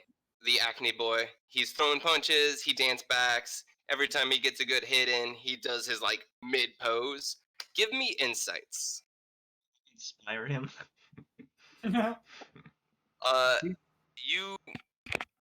You need to give a hell of a performance check. Oh boy. Okay. Oh. Avon, you can see this pretty well. The Vistani, the big guy, who should be winning this hands down, you would just based on raw physicality, you're pretty sure he's throwing them. That's what I started to think. Oh boy. All right. I did not waste my money at all. Nice. I should have bet more money. Damn it. Well, there's no reason to inspire him then. All I can see is that's the most mighty warrior I've ever seen. Yeah. I just want to turn to Scarfin and nudge him and just be like, yeah, we're going to get our money No, back. Pepar, you see this acne face kid and just like, you're not sure how he's doing it, but this kid is clearly a badass. It's just You an learn. expert in martial arts. You I've never seen such power. New master. You know you have to beat him, right, Pepper? I tremble at the thought, but I am empowered by the excitement of the challenge. As the fight goes on for about another minute or so before the before the Acne Kid drops his weight, charges in, throws 2 hard punches at the abdomen, and then and what has got to be the most excessive doubled over you've ever seen in a fight, and then comes up and uppercuts the giant Vistani to basically send him tumbling and reeling, and the Vistani lays on the ground. Once again, with that insight check, you can clearly see his eyes are like looking around, trying to make sure everyone's like buying what's going on. He could get up, but he just stays down, and the crowd starts chanting 1, 2, 3, all the way up to 10. In which case, the crowd erupts into a cheer, and the Acne fucking stands there triumphant with a fist in the air. Ah, he totally beat his ass. Ah. I'm just playing along. Yeah, just like that was totally the most legitest fight ever. Wasn't it though? It was so great. Ah, he was so good. Great. Hey, Scarfin, Pepper's gonna be so fucking disappointed when he has to fight this guy. It's gonna be the Avon, greatest fight, guys. roll me an insight check to see if you can connect the dot. Okay. Now he's gonna roll a 1. I have a 0 in insight. It's completely baseline. No, I'm pretty... Yeah. Once again, like, you've seen this kid before. You all have seen him. You've seen him. You just can't quite place your finger on who this kid is. Okay. You're now going to... The next fight comes in, and it's another Vistani. Another relatively spry. This one's not quite as big, not quite as bulky. But you can still clearly see the tattoo of a raven holding a gold coin in the mist on his shoulder, marking him as part of the Navala family of the Vistani. Avon, you know this is the Navala family. They're the ones who make the Nevermore and the Vistani goods. Okay. So these are the craftsmen of the Vistani group, rather than the actual. Even the ones that of the Vistani that are fighters, these would be the low end. Yeah, they're not really going to be well known for fighting. They're crafters and shit. They're like artisans. Yeah, these are the one. They're the guys that show up to festivals and hawk their turquoise wood stuff. Yeah. But they're jumping in and taking the local pit fights. And it's more of the same. And as you watch the fight, the crowd cheers, the fighters go in, and once again, Pepar, you just watched as once again this kid just does the most amazing shit in the fight. He holds his own, he throws out the good punches, he even takes a few and shrugs them off like nothing. The performance is good. But Avon, you can still pick out, this is another throne fight. And yeah, I'm kind of glad I didn't get into this now. As you proceed on, or as the fight goes down, and it's once more ends in a grand display of the acne-faced kid landing a few good punches, a sweet finisher, and the crowd counts down as Vistani lays on the ground. And then as soon as the cheer goes up and the fight is over, Vistani jumps up, brushes himself off, nods to the acne kid, and walks out. And then it is Pepper's turn, and seeing as this is not a Vistani and a late arrival, the person in the Vargo actually does stick out. All right, ladies and gentlemen, we have a new face, someone who I've never heard of. Apparently, some of you might have. It's real underground. Pepper. Apparently, you have to be underground Anyone hangs out in sewers? This might be your guy. He Can I- is green. Can I hype him up? Can I be his ring girl? Oh yeah. Oh yeah. Yeah, I was Go gonna ahead. start Give me a shouting too. Like, 40. woo! Alright, Pepper! show up and be muscular. Oh god, I can't roll anything. Pavar, you are just so enamored at getting to fight the coolest fighter you've ever seen. This guy has tricks you cannot believe, and you are going to learn so much from this experience. And Scarfin, you going through, you hype him up, and the crowd's honestly, they're digging it. They're digging it. They're honestly kind of confused as to why an unsanctioned pit fight has a hype man, but, you know, hey, when in Rome, they're getting into it. They're enjoying. He's gonna crush your fucking head, you little fuck. As you go up, there is two Vistanis that are seeming to be the ones who actually manage to the fighters, and they're just like, all right, take off your weapons, put them right there. Those guys will watch it. No armor, no weapons. The guy goes down, you stop hitting him. The guy taps out, you stop hitting him. The guy runs away, you let him run. I will Clear. never fight an opponent who does not wish to fight anymore. Hey, suit yourself. Anywho, that will be that. Pet bar, punch his fucking head off. I'll be right back. Look forward to challenging you, great Okay. warrior. Let this be a challenge and a clash of our strength. And I strike my fucking martial arts pose. And with, give me a performance check, Pepar. That's gonna be like a 2.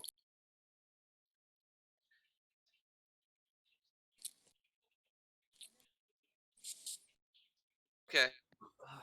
You strike Really- the performance, really worked and the up the crowd fight. kind of giggles along as they're just kind of like, okay, clearly this guy's really into what he's doing. They appreciate the showmanship, even if they don't quite understand it. This episode should be called Goku Kills Hercule.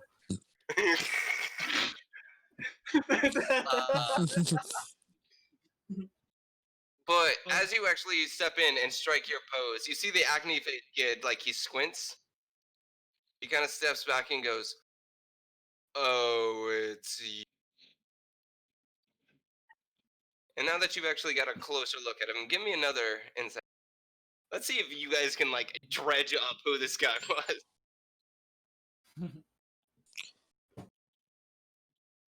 14. Okay. Okay. 3. Well, it was only Pepar, but now that you're Oh. actually like in the pit and you're looking at that guy and you see the recognition that he recognizes you, and you know that, okay, if he recognizes me, then that feeling in the back of my head that I know him isn't just like this is actually someone. You do think back to a dimly lit blacksmith shop and a certain individual who you may have caught some less than legitimate deals with for some decent quality weapons. That's the blacksmith kid. Pet bar, punch his fucking head off. Oh yes, the one from the blacksmith. You work with weapons, and you must have learned to make your body a weapon, like myself. Wait, what? You weren't supposed to be. Where's the other guy? I do not know the other guy of which you speak, but I have seen your skills firsthand, and now we must do battle for honor. Well, and with that, we're gonna take a break real quick. I need to go to the bathroom, That's really fine. and I now need to write out this guy's eulogy because he's Break time. he just wanted to show off for his girlfriend, and you guys are gonna kill him. I'm not gonna kill him. I'm going to punch him as hard as I can twice in the face and see what happens. Pepper, this is gonna be the easiest gold fist you've ever. We're probably gonna kill him, but it won't be on purpose. It's because Pepar doesn't know. I know that he's faking it, but Pepar has no idea. Also, like, it's really hard for me to not instantly throw the Kamehameha at this kid. Just, like, blow him out of the other side of the stadium and just be like, who is next? Did they say no magic? They did not say no magic.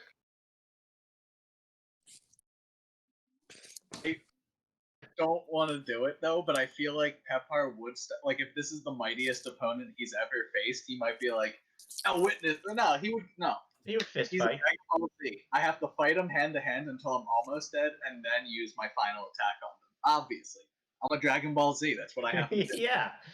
You don't just open up with the Kamehameha. So it did work really well that one time when I first did it. Well, not against the big villains. Well, with a big villain, I would imagine I'm gonna like run backwards and charge it up for like 3 or 4 or 5 turns, depending on what level I am. Maybe even 6 turns. And I'm just gonna sit there screaming and charging up, and then I'll just come running in and just do like 50 damage or something. Now, can you charge it up and run in and then shoot it, or do you have to stay stationary where you charge it? So I can't move while I'm charging, but after I'm done and I'm out of the charging state, I'm now charged up, and my next key thing costs however many times I charged less, but I can use that to pay for extra dice rolls on my blast. It's only up to my monk level. So Gotcha. Level 3 right now. I can do 3 charges of extra key, and I have 3 key points, so I can have 6 total, 2 to cast it initially, and 4 to jack it up with extra dice. You love jacking I it. just realized he literally. I don't think I heard anyone say no magic. Oh, they didn't. So if it comes down to it, like, I'm gonna wait until the next guy comes in who's actually gonna fight me immediately after the kid. Obviously, that's not the final battle is against Hercule. There's gonna be someone who comes in that's like, oh shit, this guy won. All right, let's take him out so we can still win our money back, because it's probably all a fucking scam. However, I'm gonna punch this guy so hard, and I'm gonna punch the next guy so hard. And if they send in a third guy, I'm gonna punch him really hard as well. I like your strategy.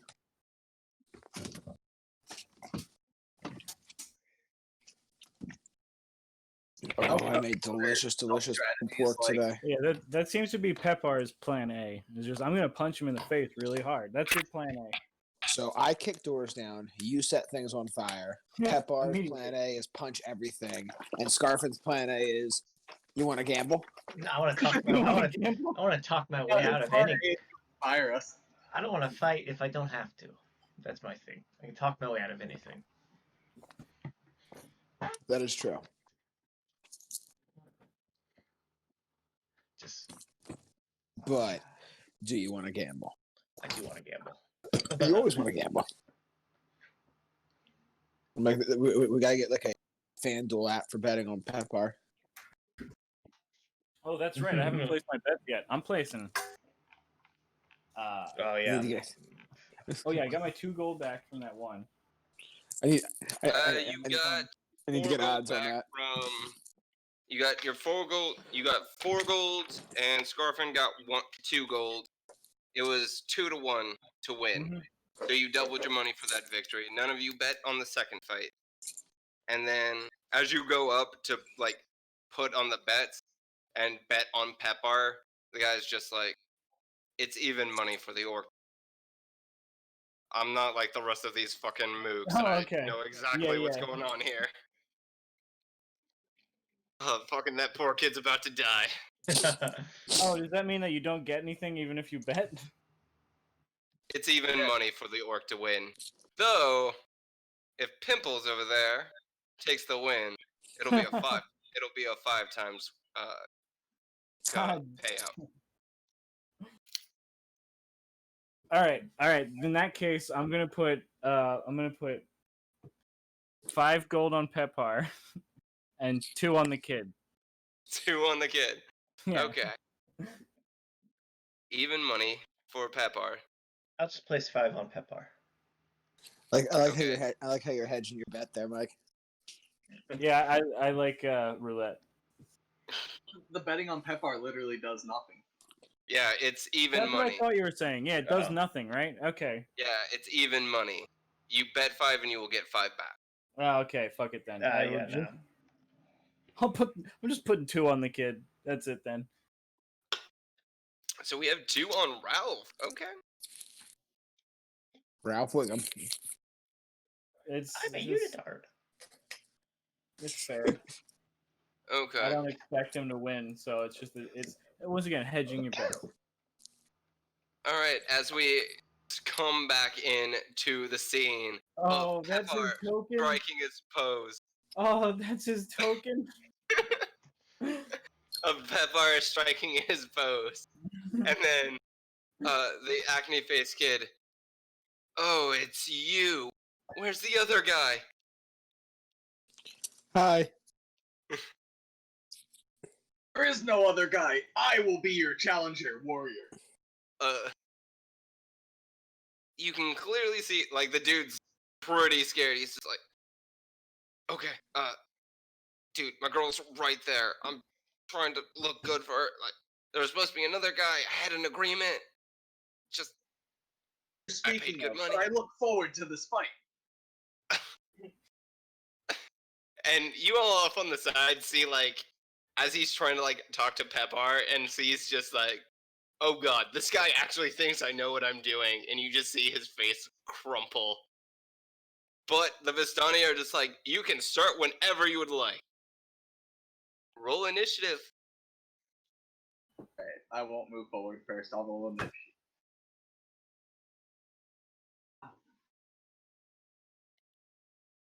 Fucking 20, damn, dude. Ooh. Here we go. Now we're getting some rolls.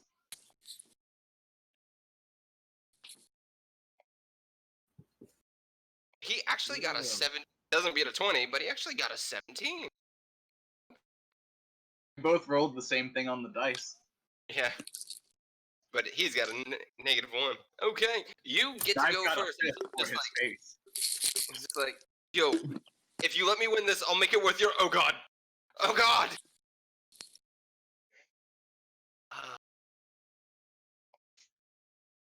Okay. Roll damage. He survives. Now roll me 2d100. Or roll me 1d100.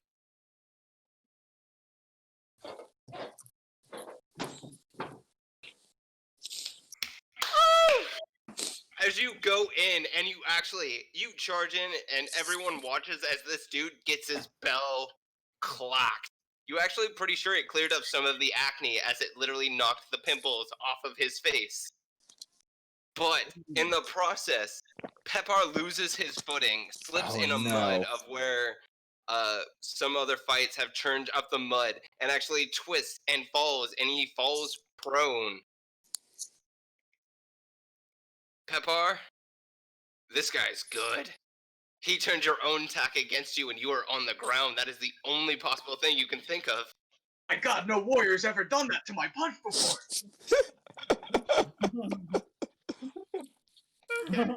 Oh, fuck.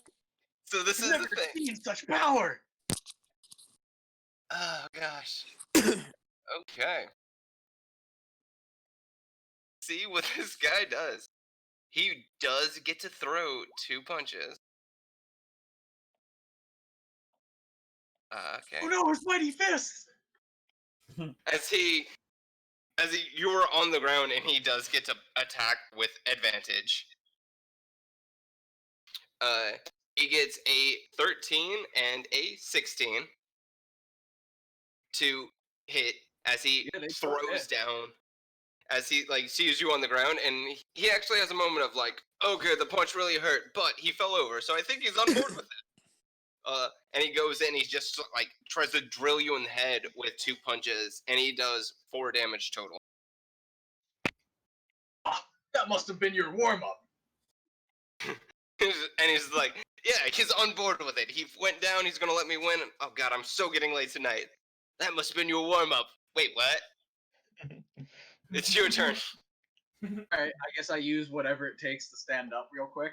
Half your movement. He is right next to you. Indeed. Rising And half your uppercut. movement is still like all of mine. Shoryuken! That 10 hits. He only has 9 AC. Okay. Umaki Senpaku! As you come up from the uppercut, and this guy's just like, he's gonna let me win. He went down. That must have been your warm up. Wait, what? As an uppercut comes and drills him in the throat, lifting him up off the air and launching him. As he had 13 health and you just did 15 damage to him. Oh And no. you can actually feel the bones in his jaw Oh no! under the impact of the punch. Someone As survived you have, rising dragon fists. as you have physically forced him off the ground, launched him 5 feet out of the arena, and he's bleeding from the nose, the mouth, the fucking ear, you're not sure if he's dead, but he might very well be. As like one of the Vistanis is just like, oh god, why did we let this happen? See, we It's told like, you oh. he was a champion. He beat Anyway. the biggest champion you had. The girl actually does run. Oh my god, what'd you fucking do to Ralph? She actually Not does provide run a over. worthy It's just challenge. I am sorry. I told everybody he was a big champion in the underground. fucking he's an idiot. We did tell Honestly, them. everyone knew he was paying the people off. They just wanted the show. Oh, God Oh, damn it. she knew. Fucking, she me. was I thought there that when he was got the part of money. the She knew what was going on. Oh. I was You in have the back another room when he opponent. sold you the stuff. Well, I don't respect an unfair fight. How much? I'll pay for his hospital bills. Don't Fucking do that. What kind of fighting arena is this? Provide me a challenge. oh. Okay. You want an actual fight, yeah? That is Yeah, why what I- about the big boys who that little boy fought a little earlier? Oh, them? Nah, they don't fight. Hey. Hey, anyone seen Conrad? Is Conrad here? My blood is boiling. I will start my screaming now. Yeah, Conrad yeah. sounds like a bitch ass pussy. Yeah, fuck Conrad. As you're just like, ah, and creating the sounds. Okay. Just being the hype men behind him. Yeah, can we inspire the crowd? Yeah. You Oh, inspired you are. But give a performance check with Yeah, you have to give a advantage. performance for that one. Oh, there you go. Okay. Can I call in a bunch of rats When- to come cheer for him as well? You can put a call out. There's Jesus probably quite a Christ. few in the area. How do you They make might. a call for rats? Do you just go like, You make a yeah, he's just like You wanna what do you want, animal handling or no, because we've been persuasion's better for you, and because you Yeah. actually have speak with animal, we've been making it persuasion. You make a persuasion check. Okay, 16. You get a few. It's not a like colossal swarm as this is, where a lot of big things are. I just want to So weird they- anybody out. There's just like a couple of rats like on the ringside, like cheering, like for Bethbar, like Yeah, just tell They him that. actually climb on top of the Vargo, the little cart that the Vistani is using as this counting booth. You just see like a swarm of rats like scurry through the festival, up the wheels and on top of the Vargo. Guy in the Vargo doesn't seem to have noticed, but like people around are just like, what the fuck? and The guy in the Vargo is just like, yo, Jeremy, go see if Conrad's fucking over at the drink salon. See if he wants to get in on this. Tell him we got a good fight if you can put this boy down. and like I imagine that Avon's not really cool with the rats either. Like he's kind of freaked out by it. It just keeps getting weirder and weirder. I got to figure out how to like cast like mage armor on all of them, like the armor of On the shadows. rats. Yeah, just so they all have little like purple like shadow armor. Oh, that would be awesome. They but are terrifying. creatures. They can be inspired. That's oh wow. Park can be inspired again. Oh, can I inspire him? I inspire him. Yeah, you can. You've got 10 minutes to like psych him up and prep him as he's like screaming, and you're just like, all right, fucking, they're getting you a good fight. This is gonna be great. Fucking, we're doing this. This is gonna be. Don't you fuck this up for me. I am placing such a big fucking bet on you now. Here's the scene, guys. Pepar comes back to the I'm like his cut man. I'm like doing his cut. Like Scarfin's like the old grizzly like boxing trainer who's like yelling at him. He's like you gotta dodge and weave. You've gotta bob and dodge. And fucking like Avon's just trying to hype the crowd up with the rats, and like the rats are like freaking Avon out, and Avon's just trying to hype the crowd up. Ugh. Yeah, come on, guy. Fucking rats. Come on. End I- scene. I want to go real quick. I want to place a 20 gold bet on Pepar. Okay. All right. I'm gonna place the Okay. same bet that I did before. 5 on Pepar, 2 on the other guy. You gotta wait and see if if you're just getting your own $20, if you're only getting your own 20 gold If you're back. getting Conrad, it's probably good odds. Conrad's the Mohawk guy. Is he? Is Conrad the Mohawk guy? You did hear his name when you were going into the Thieves Guild area. Ah, Eric pays a fuck. lot of attention. Eric really pays attention. He's I'm screaming now. I know this man's a fucking maniac. I'm about to get my ass handed to me, guys. You shouldn't be betting money on me. Okay. He Maybe. does clarify. Fucking, if the orc takes this, you'll get the fist, and it'll be triple payout. Will he die? How many turns of That's why I this said. game can I do before this guy gets here? None of I- this changes my bet. You will be able to. I will say you will be able to generate, because it only works on the next ability. Yes. So you can only ever use 3 key points either way. Because you can only use up to your max key points for the Kamehameha. But you will get essentially a free full power Kamehameha to open the fight with. Does that make sense? Oh, No, okay. no, I see what you're saying. my bet does not change. I'm gonna keep. Wait, I was 20 just rereading it real quick. Yes, you're right. So me doing it literally doesn't do anything right now unless I was missing a key point. I get it. No, because doesn't it make it so like you get free key points, but you can only use up to your maximum on the Kamehameha? So I can still get the extra points and use them for other stuff. I can use them for the Kamehameha and then save the regular key points for later. Yeah, you essentially get a free full power Kamehameha, full 3 key points into the Kamehameha, and then you still have 3 key points to continue the rest of the fight. Yeah. Yeah, I'm gonna keep 20 gold on Pepar.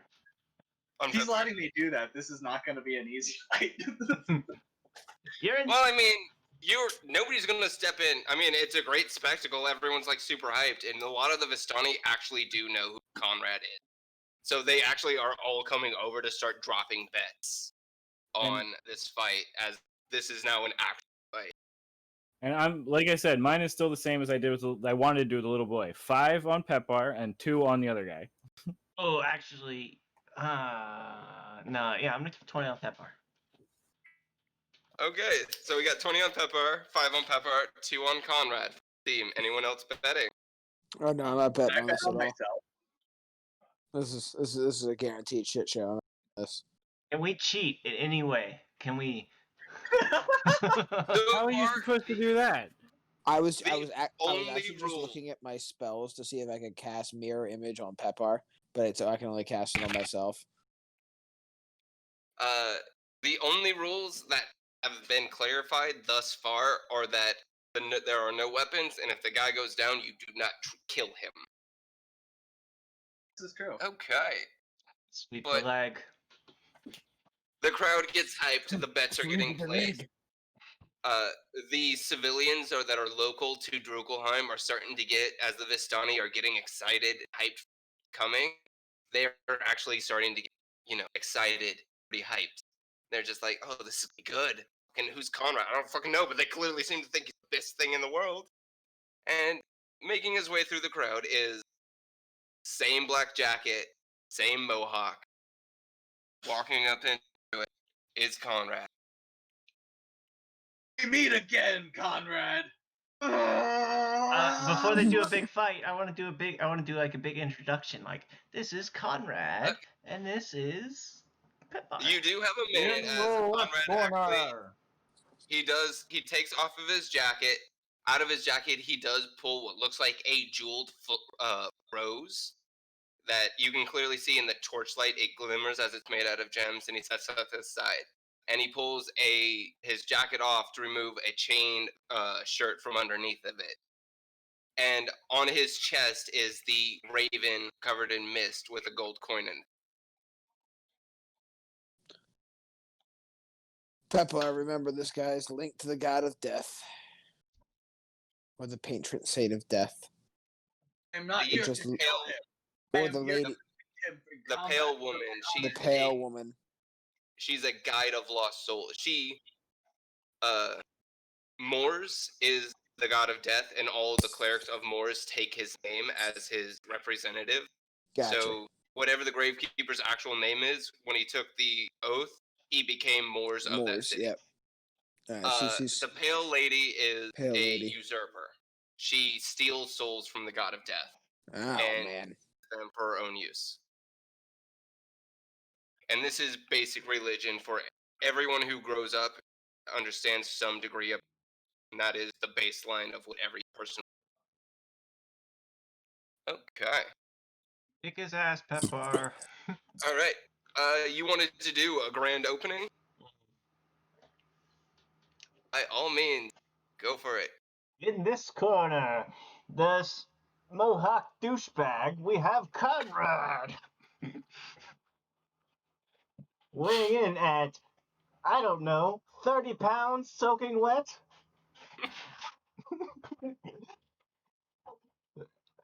I He didn't- actually does like stop and like listen to you do this and just like, okay. In this corner, hailing from hell itself, Earth's mightiest warrior, Pepper the Great.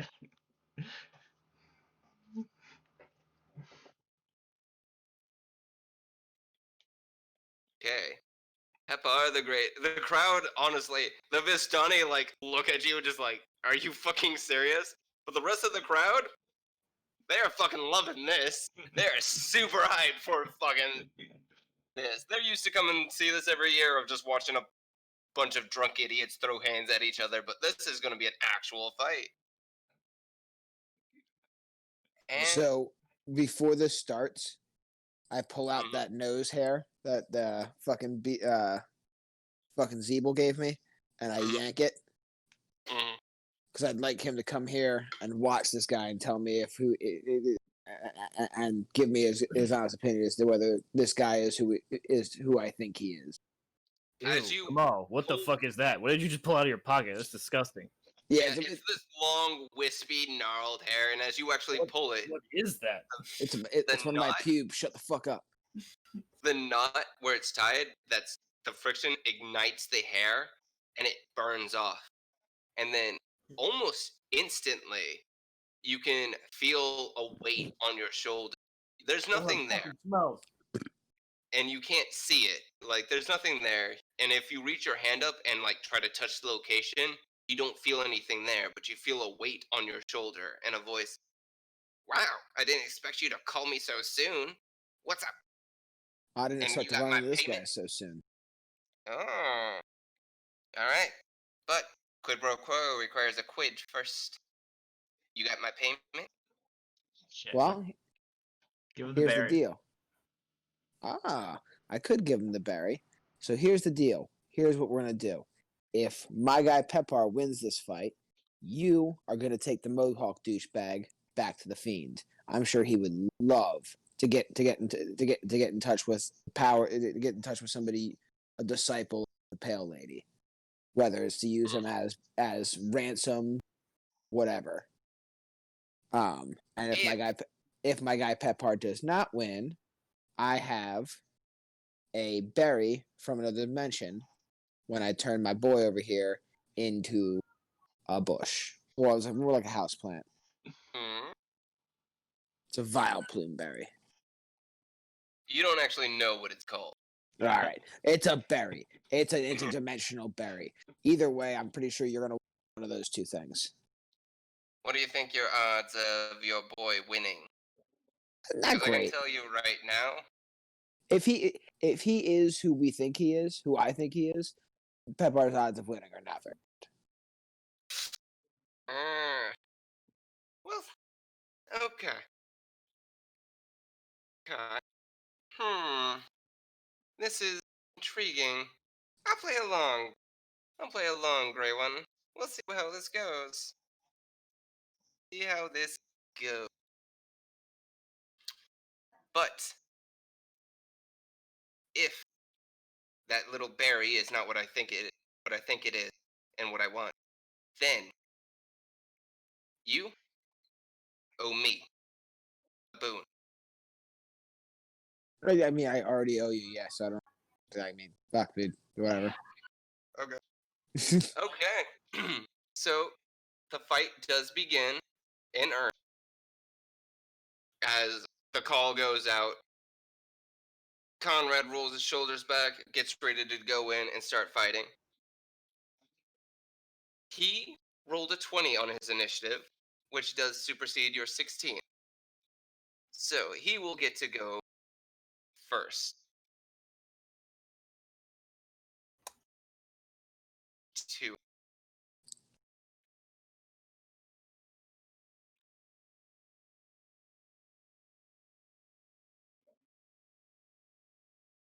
Okay. He rolled two 14s. Both of those hit. You take 2 points of damage.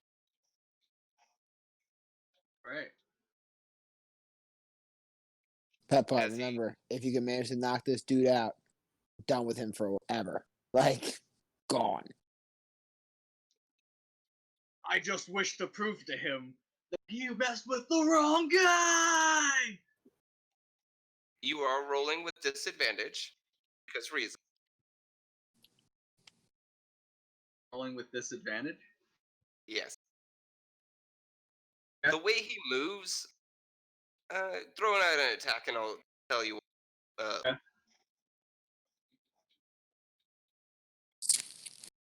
Go through. Right, this I have to click a thing first. That generally does help, yes. Yeah, I always forget that the level menu pops up.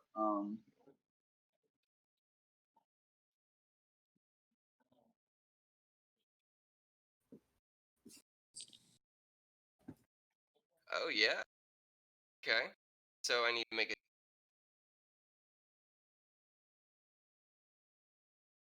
You watch as his body, as you like go and launch the Kamehameha wave, as he's actually closed in on you. You think you've got a pretty clean hit, and it's almost like something has physically picked Conrad up and moved him to the side. Like, it's not Conrad stopping and adjusting his positioning. It's like something hit him from the side and knocked him out of the way of the beam. You still do half damage, but only half damage. Still 4 damage. Yep. And you actually see as the spots of his skin that char up and sear from the heat and the energy of the blast quickly heal over back to normal. It's not quite regeneration, but you don't think you've actually landed an act blow on him. It's similar to how Scarfin's words inspire you to make wounds seem less. I'm trying to describe how he has temporary hit points, and I don't. Well, okay. Okay. That was your turn? I mean, yeah. Just gonna stand here against the and punch each other in the face. Okay. Oh, that's not what's gonna happen. I'm about to have to make like a wisdom save or some bullshit. Yeah, well, because he has a power that with the pale lady. We'll cross those bridges when we get to them. Oh, there's no bridges. Right now. Rad.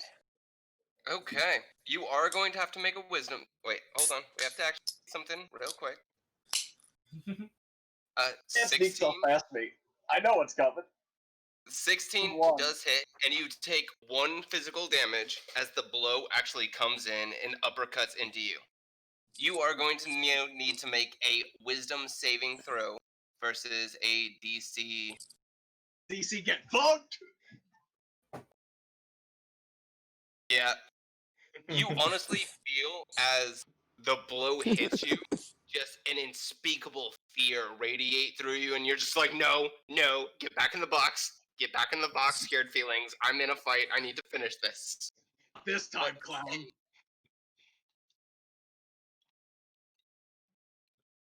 Batman.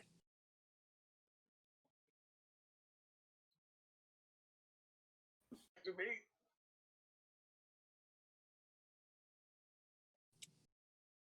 You take 16 psychic damage. Jesus Christ. As the punch, like the physical blow doesn't hurt that bad, but as it connects, you hear inside of your head this earth-shattering scream, and your ears start bleeding. You're pretty sure you popped the blood vessel in your eye. It's similar to what he did to you the first time, but he doesn't seem to be holding back anymore. You manage to avoid the fear effect from the branding smite. Or the wrath smite. That was his turn.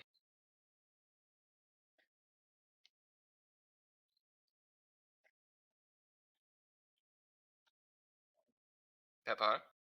I'm considering something.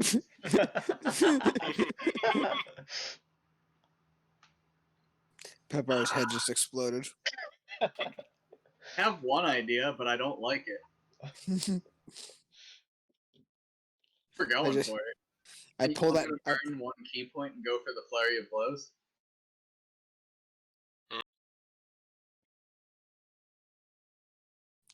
More like flurry of slow.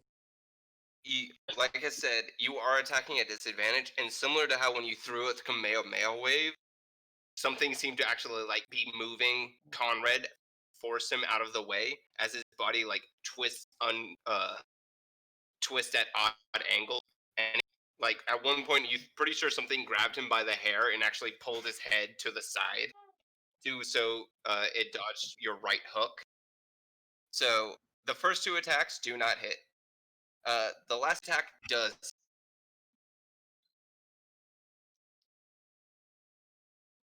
For 4 bludgeoning.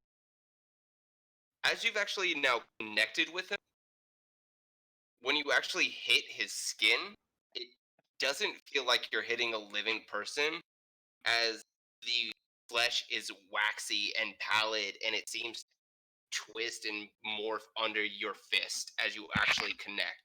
It's like you're punching a corpse.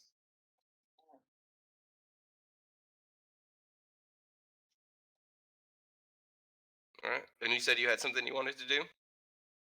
That was That much was what I it. came up with. You can throw out a... You can throw out a stunning strike. Thing you have, isn't it? At level 4? I have no idea. I don't play monks.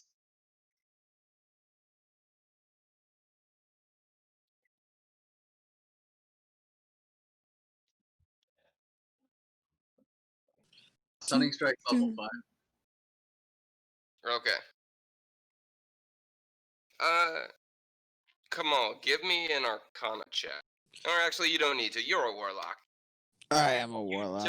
You don't necessarily know how far in, but if this individual is a warlock, you know he doesn't have a whole lot of spells, no matter how powerful he is. He is still follows essentially the same rules you. So, you know that, well, he's probably throwing out magic. If Pepar can just survive the initial wave, the odds are in his favor. Pepper, if you can manage to not take too much damage from his next attack, he probably is not going to have much he can attack you with magic wise after that. Can we distract the guy at all? That wasn't outside the rules. The rules never stated we can't throw fireballs in the air and shit. That is not against the rules. I will say you can make a performance check versus his wisdom saving throw. All right, I'm gonna do that. I'm gonna throw this round. fireballs in the air too. Yep. Performance. Ooh. Ooh. 24 and 18. Wisdom. Oh wait, no, yeah. 15 is not gonna cut it though. As you come in and actually clock him, and he gets ready to go back in for the fight on his turn. He does actually catch the sight of the Scarfin putting on a performance, and Avon just like finger gunning the air to launch fire everywhere. And he actually just like, it takes him a minute to process what he is seeing, and Hey, look over here. Look over here. High or low, Pepar? Friends in low places. Say me or Avon? Pepar. Yeah, you. We're going low and easy.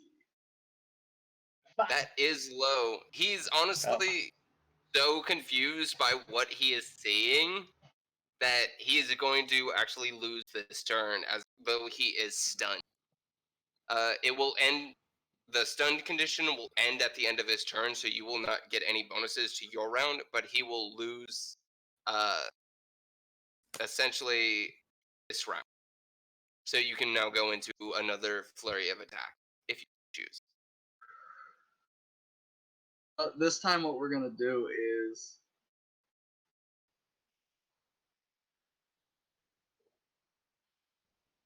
we're gonna throw one punch and then use the bonus action to activate my 2 AC. Okay. Throw one punch. Damn. Like it. You attack with disadvantage, so that's 8.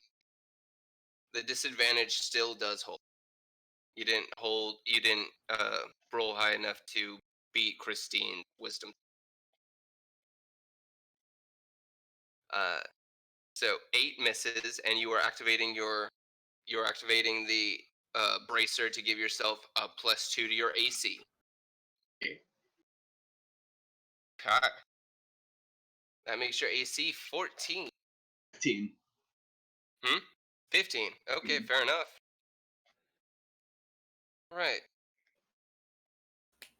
That will bring it back to Conrad's turn as he goes back into just keep. This time, as he actually goes to throw the punch, the hand starts to glow with a almost fire.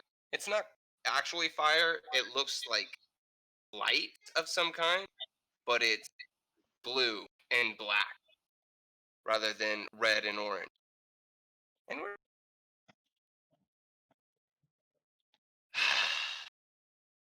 of course it will do this. Roll me 2d100s, please. Got it, buddy. 3, 6, and 1, just ahead of me. Wink, wink. Oh, son of a bitch. Okay. He just missed. So that's all that happened there. But fucking shit. As he actually goes and throws the fire out of the way, and you just swing yourself out of the way, the magic on his hand dissipates as it doesn't hit you. Wait. I lied. The magic stays. I can still do this. The magic does stay and hold position. It's a concentration spell, and you know enough about this that if you do damage to him, you might get the magic to dissipate as he loses concentration. But that spell will remain in effect in concentration. Alright. And that is his turn.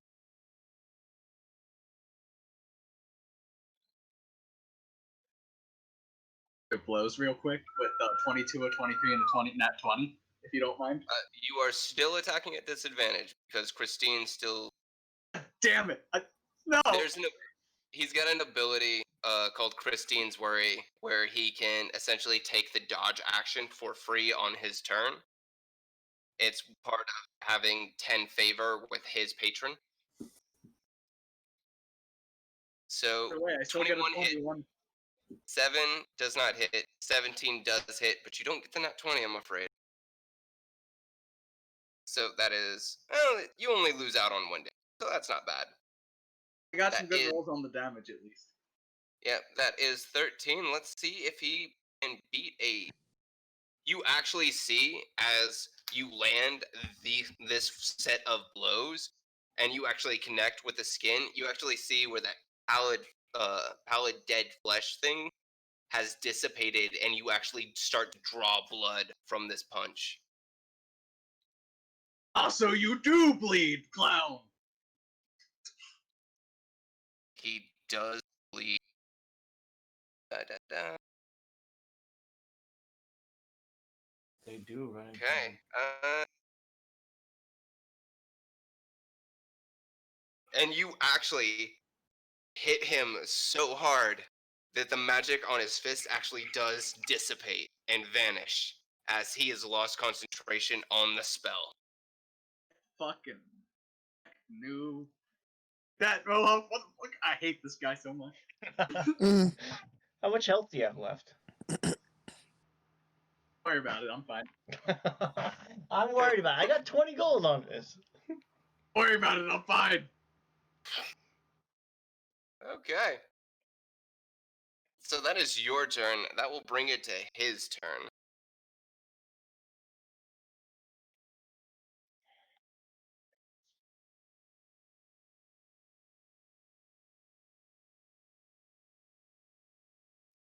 That is going to bring it. Okay. He is actually going to, once again, throw a plunge. This time his hand becomes wreathed in green fire as he throws the punch out at you. Yeah. Wreathed in green fire as he throws the punch at you. And he is hit that. That's a nat 20. Ouch. So that is 2 physical damage and 1,000,000 psychic damage. 8. No, it's only 2d8 fire damage. Yeah, so he did 5 damage. He's still only got the 2 spells. Like, I follow my own rules. He's not unspeakably powerful. Ah!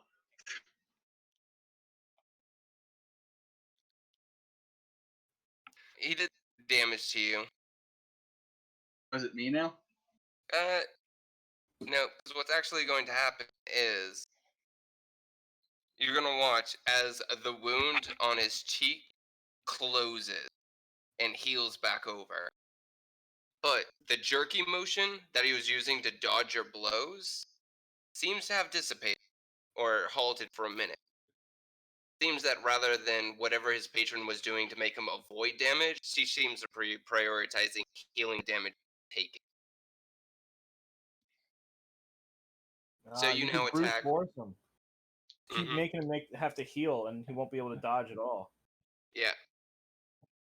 You can still see where it has a cut. So if you tried to brute force support, you would probably do more damage than he would be able to heal.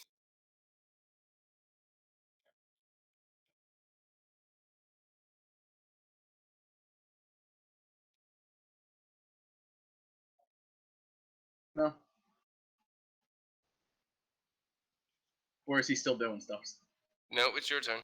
No, yeah, it's your turn. I'm gonna throw that punch and 21 give hits. myself +2 AC. Oh, that's a 10.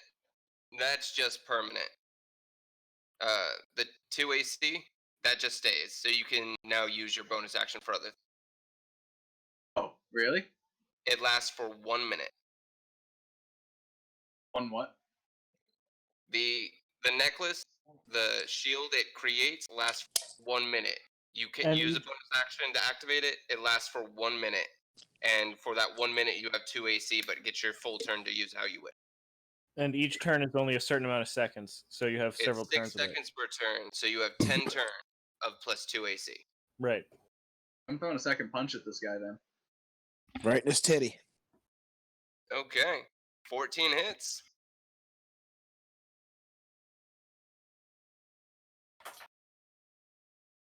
Good chunk of damage.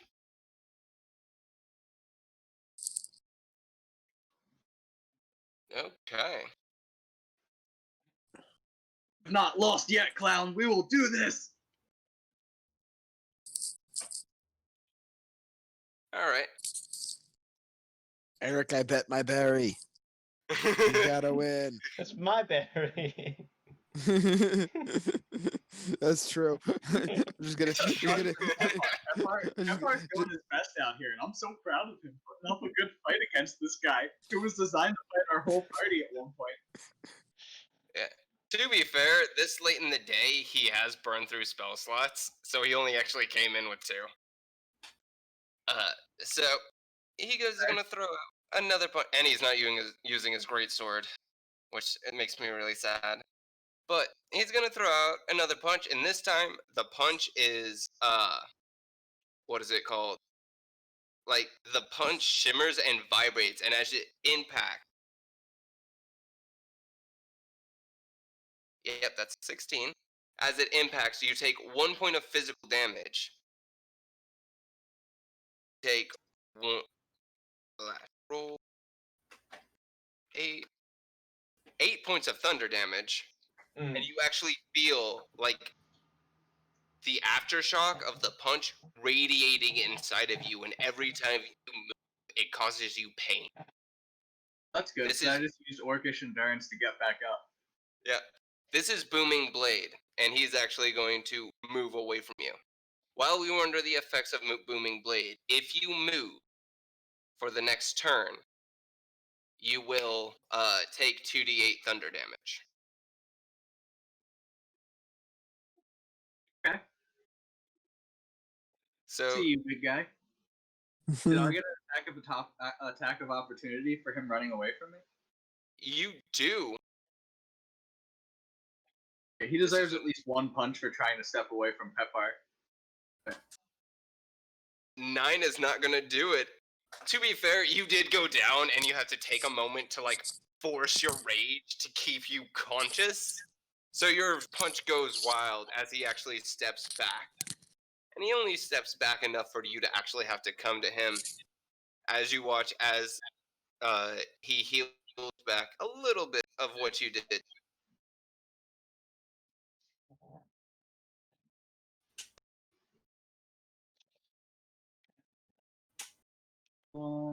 He's still pretty hale and hearty, but you can see that he's actually showing he's gonna have a shiner in the morning at nothing else. You get the pride of giving this dude black eye. Alright, so it's my turn and he's just moved away from me? Yep. He For knows my what his spell action, does. I'm gonna blow the rat whistle that I have in my inventory. Attempt to try to remember what they did back in the in the few hours ago or whatever, or yesterday. Make an intelligence save. Or make an intelligence check. On Peppar. Need this intelligence. Don't get this. Nope. Okay, make an animal handling at 13. 13. Okay. Is Kamal going to interject at anything when you see him pull out the rat whistle? Come on, just tell him to attack. Rats! Rats attack! Make a persuasion. Persuasion on my part. Gotcha. Yeah. As Kamal, as Peppar pulls out, oh damn! Those rats are so in there. You see, like one of the rats runs forward and like strikes a pose. One paw pushing forward. Brethren, the bringer of the feast has claimed our loyalty. We must honor his conviction. Charge! Charge for victory over the tall ones! As the rats all charge forward. Okay, the rats are now going to roll initiative. That's my army of friends. We shall win this fight. Okay, so that is 15. That will put them in. I will say that they get to make one movement. So Kamal, roll me a d20 and add 4 to it. As the rats all surge forward and start A trying to D20, bite you and said? attack him. Yep. Boom, baby. Fucking, that is a crit. Roll me 4d8 plus 4. 4d8s plus 4. Yep. Damn that, bro. Rat swarms hit hard when they're at full strength. So 19 plus 4. Mm-hmm. That's 23. You see as the rats all swirl and scurry up and start biting into this guy hard. This is not pleasant as they're crawling all over him. It's the weirdest thing to see a tide of rats full of conviction and zeal for the fucking what they can only see as a prophet of some unknown rat god who has brought them feast and food and slain their mortal enemies, and they are reciprocating that. Ugh. Oh, you know, I think I like the bigger rats better than the smaller rats. This just freaks me out. Okay, Pepar, that so really, will... you're more comfortable with the really large rats. Gotcha. Yeah, I think Avon just hates the tiny rat thing entirely. Patient defense. Okay. That will bring it to Conrad's turn. You all watch as you're not really sure what you were expecting him to do. He's gonna burn all these rats. There is an experience when this happens.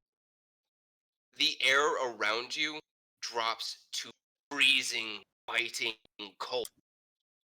So much that the hot ground actually starts forming mist from the sun temperature. And around Conrad, you start to see a face, a body, and the mist congeals into a form. A girl's face, hair flowing in the back, 2 wings sprouting from her back as she clings onto his shoulders. And she opens her mouth and she screams. And it is deafening. You all take 7 points of necrotic damage. Oh shit. It's a patron, isn't it? Actually, you might actually know what this is. Avon, roll me an Arcana or a Religion check with advantage. Sorry, one sec. Okay. Fucking. I guess it doesn't matter, but the same. You know of these. You're not sure quite of the details, so you wouldn't be able to tell like the specifics, but you do know that among the Vistani, there are quite a few, an inordinate amount of Asimov. People who are blessed by gods. Like, when people say they have a guardian angel, an Asimar has actually physically met their guardian angel and gets protected by Asimart? Asimar. Okay. So real quick, who's attacking me? Is he attacking me, or is that thing attacking me? When the actual scream started, you actually see as the regular people in the crowd, some of them just collapse to the ground as this scream has dealt this necrotic damage to every living thing in the area. Yeah, it was just an AoE. We just got hit by like a blast. Yeah, but my question is, does it originate from him, or from that creature? Or It originates from him. It originates from him. Then, Arfin took a crossbow shot at him. then Wait, he he can eat. did? Then he can eat this if it comes up at any point. Or hellish rebuke. Let's try it again. Did the light crossbow hit? Light crossbow does not hit.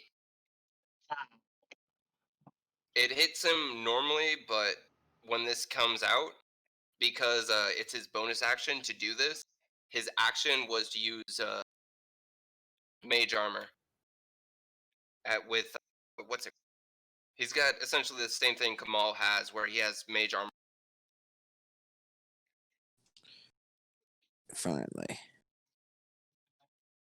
Did Hellish Rebuke come up?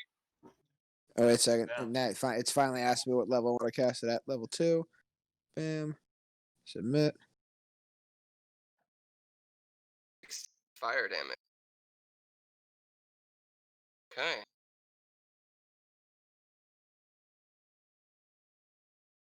He is still up, but you can see that this is fairly barely. That fire did quite a damage to him as it rocketed out to hit him. All right, Avon, get the fuck in there and slash him. I think we've already forfeited our shot at the fucking gold fist at this point, anyways. I'm gonna go. Did the guy carrying all the money die? I want to go loot that. No, the guy in the Vargo, he's bleeding from the nose and it's hurting. All the rats are dead, just dead. Oh yeah. Did Good. Zeeble take off? Zeeble is still there. He doesn't seem to be affected by it. He's using planar shifts, so he's not actually impacted by things, and he's just like, yeah, I'm not sure, even if you bring him down, if I can take him anywhere. Wait, we didn't forfeit our coin, did we? No, the rules haven't been broken. You haven't clarified yet. You'd Ah. have to actually stop and take stock of the situation. To be fair, you guys have just been like, fucking keep going. Pepar, you did take the 7 damage, and I believe that means you were unconscious. Avon, you didn't take a swing at him. I don't know what the hell's going on. Are we still in the like? Did you just lose a fight? Or are we still in combat? Oh yeah, he definitely just lost. He just Like, attacked you. and this dude just slaughtered like everybody. Yeah, Well, he no, just, that like, was he was trying to kill the rats. It was very understandable. Yeah. Just but- attacked you, bro. I just happened to be in the area when he did it. All right, fucking throw a fireball at him. All right, go make fire. all right, Zeeble, I'll call you again next time when I've got something for you. But obviously, you can see what I'm dealing with here. I'll be back from my berry. Yeah, I'm not giving you. I'm not giving you the berry now. You if you can't hold up your end of the, and you just said you couldn't, I'm not giving you the berry. I'll talk to you next time, douchebag. Fine, fucking Scarfin, you go rob the guy who has all the money. I guess if he's bleeding out, why don't you just go and fucking take care of him and grab all the money? And while I'm assuming everyone's running and panicking, I can take advantage of the situation. Well, once again, we haven't figured it out. Is everyone running and panicking? The ones that have actually like collapsed are down, but everyone else seems to actually be falling back. The Vistani seem to actually know what's going on here, and they seem pretty chill with it. Like, you can see where they're taking the damage.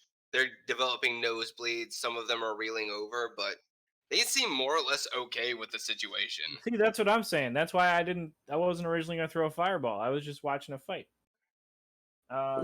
They're okay. They're okay with it because he's their champion. They just called him in there to fight for him. Like, usually when the boxing round is over, the coach doesn't run in and beat up the other guy. You know what I mean? Okay. Also, that guy doesn't hit everybody. Doesn't run around the ring and punch everybody in the face right after he wins the match and deal a bunch of damage to everybody. Also, like, I mean, sometimes Sting flies out of the match and goes into the audience. It happens. I don't know. I don't know what's going on. I'm just gonna throw fire at people. I'm okay with that part. Yeah, you just throw fire. Maybe plan I'm just A, gonna throw Mike. fire. Plan A. Throw fire. Hey, bro, Pepar's down. Plan A. Mm-hmm. Okay. 17 does hit. Guy's looking real rough. Still up, though. Alright, since everyone seems to be jumping in on this, I need all the rest of you to roll initiatives. Okay.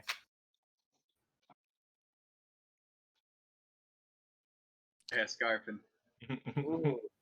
Avon can Oh, never get death initiative. No, I'm the one who's rolling death saves.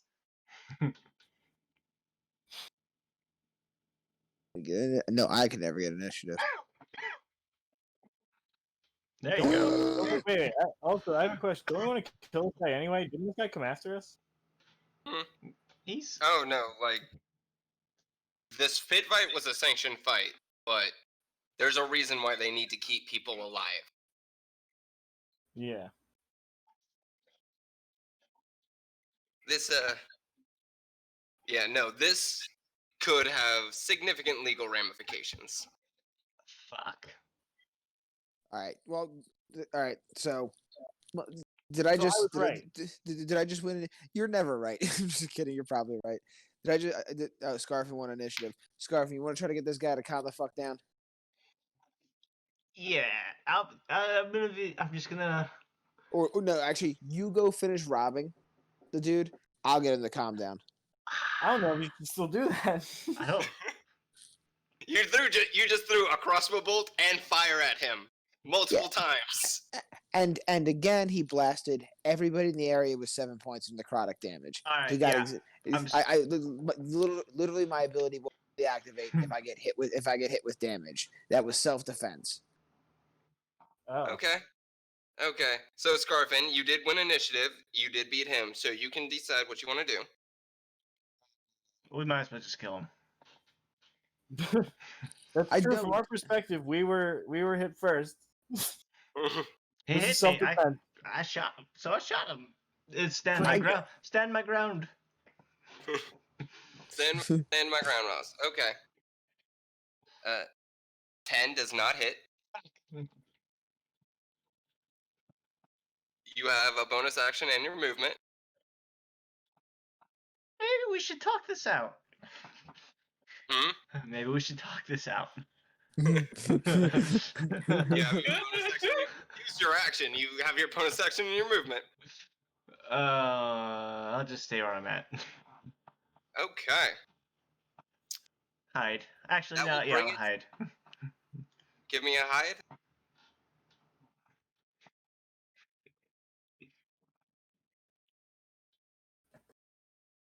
Okay. He doesn't seem to have noticed you. As you like move to try to move behind people or duck behind a Vargo, he seems to be more or less leaving you alone out of it. You guys knock him down. All right. Okay. It does bring it to his turn as you watch as he disappears into that cloud of mist. And when he comes out the other side, he comes out behind Kamal with a giant, wicked greatsword in his hand.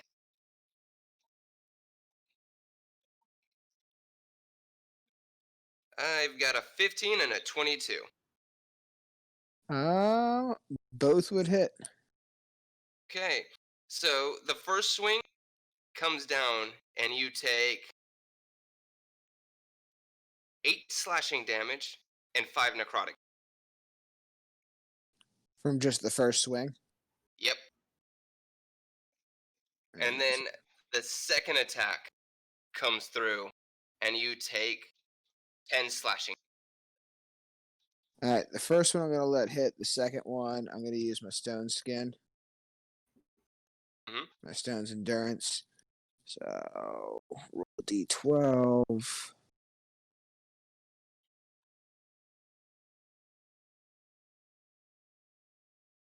I totally negate the second hit. Okay. And I'm also can I use Hellish Rebuke or Stone's Endurance my reaction? Stone's endurance is your reaction. Alright, cool. Okay. So- Regain So damage. so he hits me with the first one. Second one comes down, tings off me. I'm next, right? You all still actually take 4 points of necrotic damage at the end of it. Oh, what a turd Scarfin, burger. you are in range. Pepar, you automatically fail a death save. Which remember when you make your death saves, you've also got that pendant. Or yeah, the pendant that gives you bonuses to your death. Mhm. But it is damage to you while you are destabilized. You automatically fail a death save. and everyone else still takes the 4 necrotic.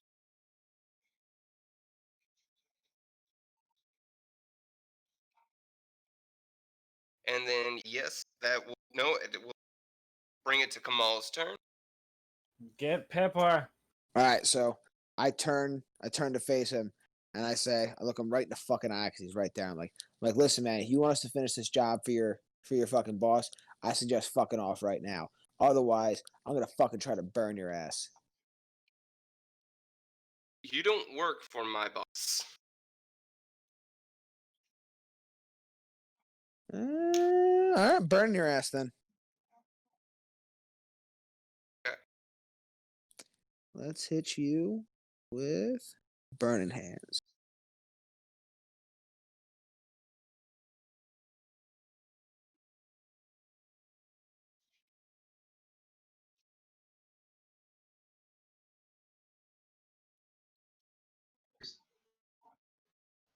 Damn. Eat a bag of dicks. 11.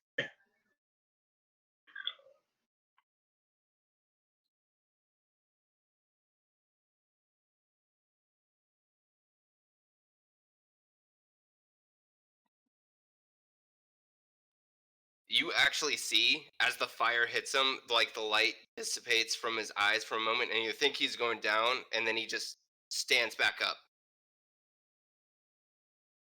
As if he yanked himself back from death itself. It's the same as Peppar's thing. It's similar. Except for infinite, and he can't be killed. No, it's only a one-use thing. He should only be on 1 though, so somebody fucking finish him off. Yep, Mike, put your fucking sword through him. All right. Actually, it's Peppar's turn first. Yeah, I was about to say Nope. we're in turn right now. Yeah, Yeah, true Peppar, enough. I need you to roll your. I was about to say we need to get him up. Doesn't that fall in with a bonus? What is your? The necklace adds what, 2 or 3? It's the fetish? What I wrote is the description of it. Did I not write a description? I don't think I have a description for it written down. So I don't think I knew where to write it. Maybe right now. Generally, you would write it under abilities. Just because it's an ability. Okay.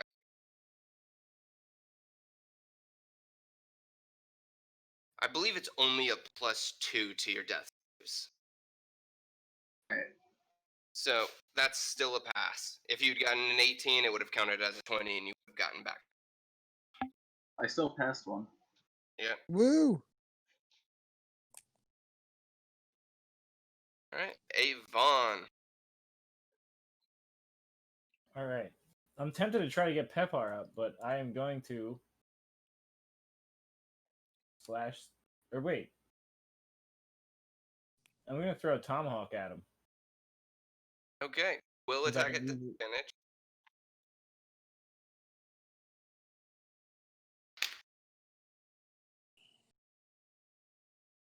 Gave you those accuracy tomahawks for a reason.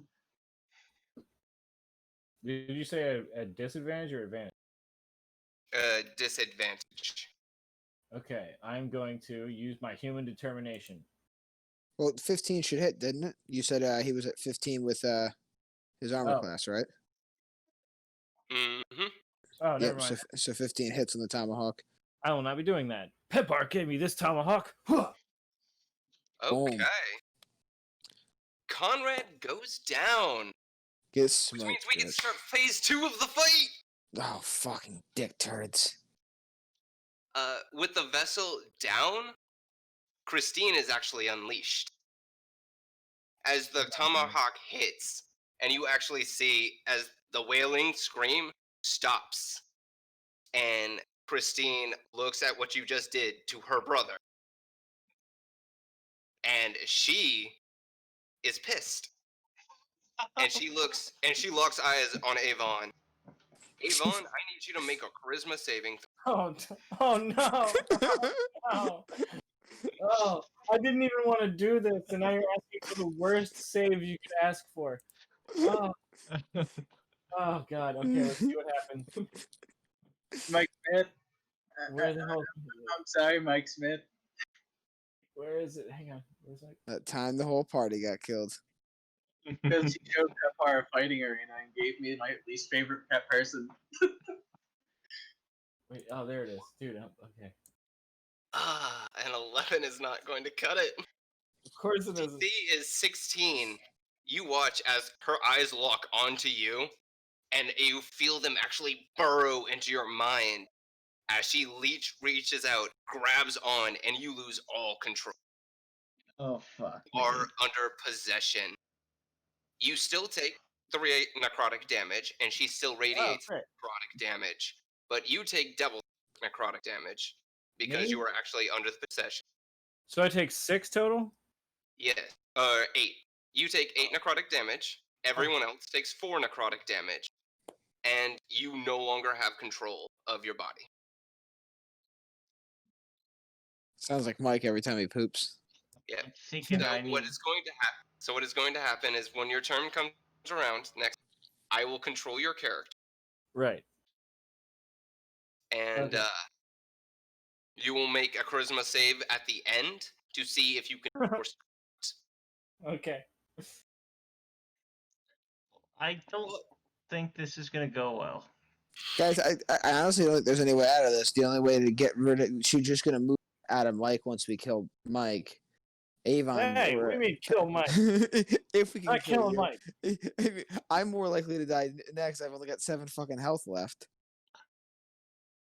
Make an Pepper. Arcana check. Oh, God, come on, Fiend. Come save us. Nope, you were pretty sure, yeah. That's how this is going to work, shake out. Yeah. Everyone can make an Arcana or Religion check, except Avon, because you are not currently coherent enough to actually form a thought. And Pephar's unconscious. So Scarvin. So just Scarvin. You both just like, and this is how we die. Okay. That's zero. Maybe if I get angry enough, I can break out of this. All right, Scarfin, it is your turn. Can I? I'm still hidden. Can I run away? She doesn't seem to have Call the noticed. guards. Call the guards. Yeah. I'm gonna go run. I got that writ. I can use it to call I the was guards. serious. We have the thing in your pocket that calls the guards. It's like a fucking. You can't say anything. I mean, Get the guards to come attack this bitch. Besides, it's in the unconscious guy's pocket. Oh, fuck. I'm not quick enough to go get it, so run away again, I guess. This is Yeah, my fault. I accept that. Jesus Christ. Like, Pepper, grab you Avon failed. and run as fast as you can. You know, guys, we had a really nicely set out plan when this night started. We were gonna go see fireworks on the rooftops. Go see a gravekeeper. It was all Go fun. see Gravekeeper. Now all And our then characters are everyone's fucking just like, no, we refuse to lose this menial side quest pit fight. Except for Avon, who totally understood that. Sorry, Mike Smith. Okay. You gotta But get it it is out. Scarfin's turn. Scarfin, what are you doing? You are still hidden. You could make your way away. Oh, do I have any chance of killing her? Under your knowledge, you don't think so. Theoretically? Give I me got an a insight fucking check. idea. All right. Guys, I got a fucking idea. You've Okay. got nothing. All right. I just want to take a hidden pop shot at her then. Are you shooting at her or are you shooting at Avon? No, I'm gonna shoot at her. She's in me. Yeah. Oh, she is in him. Yeah, yeah. I am Like- literally just a possessed version of her right now. You know, it You is seen Ghost? basic enough that, like, the form you're seeing outside of her, it's pretty clearly not actually her. Like, this is just a manifestation of the raw power radiating I that is causing the necrotic. No Scarfin, Scarfin, do you still have a potion that puts anybody, or Oh yeah, I do a have. poison that puts people to sleep? I do have the black poison. Oh. Can What you But coat did you your? give me with Can the you Nevermore? can you coat your? That was my idea. But if you can't coat your arrow and hit him with the poison, I'm gonna dump Nevermore down his throat so he has to pass out and fucking dream about titties and shit. all right, yeah, black poison, my air. These are our last ditch efforts to get out of this alive. All right, Uh, it is a bonus action to black arrow to poison your arrow. All right, and try to take him out. Good. Okay. All right. I don't believe a 12 breaks Avon's AC. It's not. Oh I really- shit! You're breaking my AC? Fuck. Yeah. I really should have gone up with the dagger. Oh, I clicked twice. Yeah, it's okay. Yeah. I guess Well, you can do that in the future. poison one of my daggers or my short sword or my cutlass later. It is Maul's turn. My turn. All right. So I gotta do some weird shit. I gotta pull the Nevermore out of my bag and just break the cask in his face. like, like smash it directly into his face. You gotta make sure he drinks some. Yeah, well, it's gonna end up in his face when I pour it. Like I'm gonna hit it like into his face, you know. Yeah, like I'm Okay. wearing one of those helmets that has like the open face part, so it's gonna splash all over my face. It's gonna Okay, get my so eyes. what we're gonna do is Kamal roll athletics, Avon roll athletics or acrobatics. We're gonna treat this as a grapple. See if you can line this up and land it the way you need it to. And Christine's Fucking still right, in control baby. of the body. My man making rolls. Can't see them yet.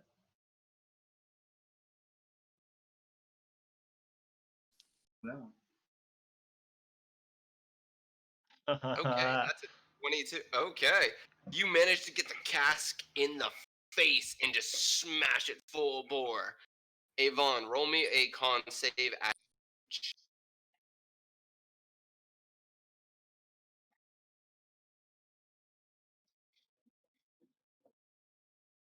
Okay. 13 not beat baseline DC of 15 for Nevermore. So you actually do manage to drink enough that Christine actually does lose a certain degree of control. You're going to make a charisma save at advantage. The DC is lowered because the body she's trying to control now has an state. Faculties to control. Oh my god.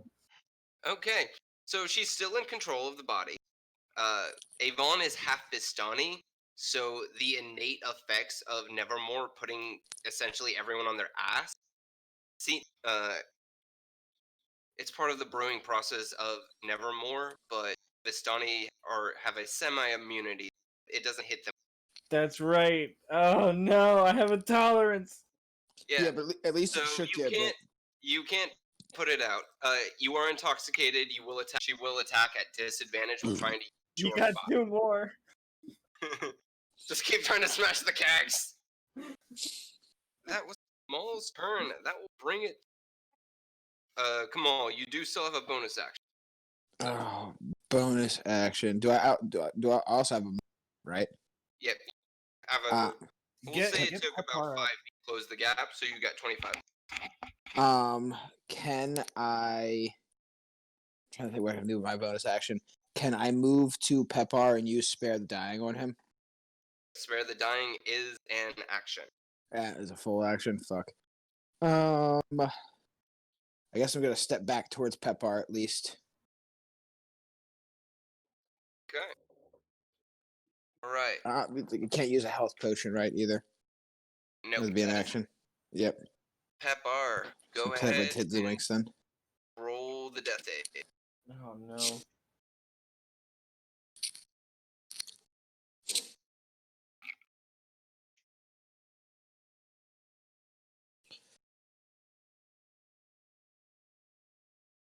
That's a fail.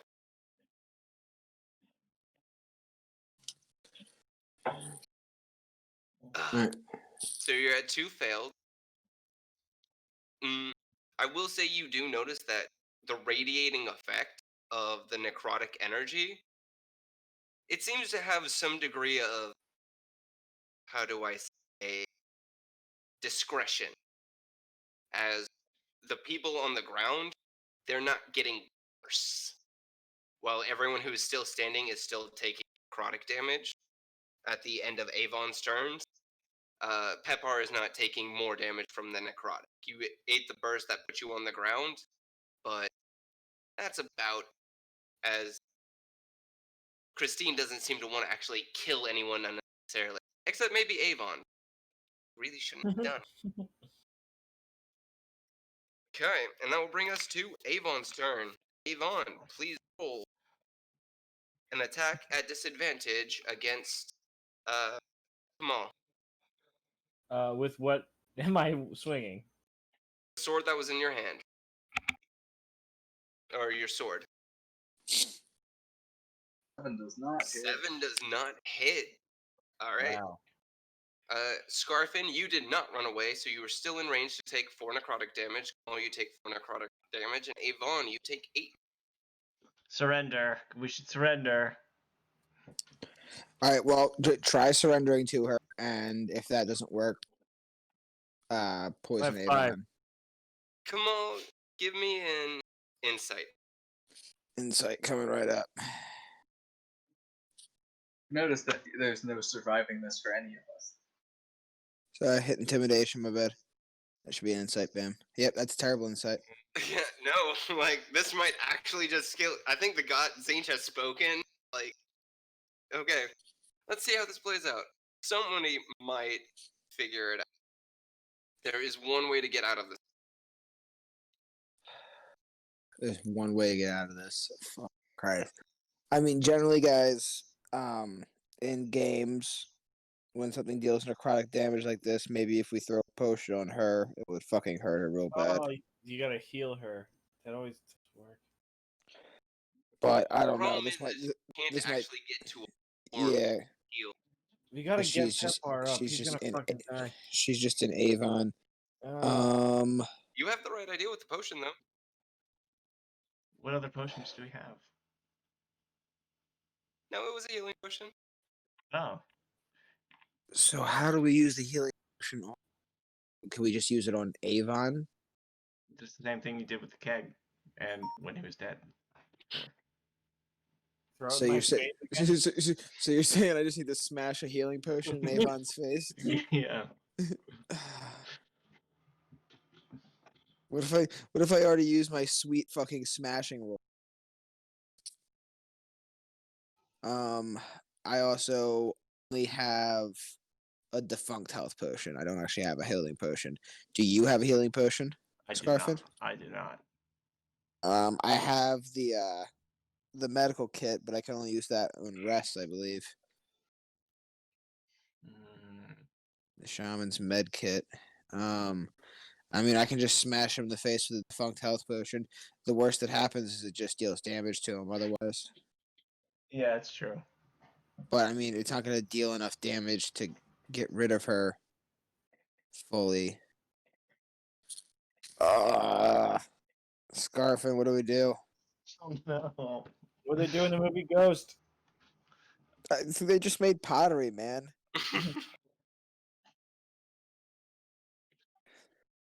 Eric, I know you're asleep or unconscious, but what do we do?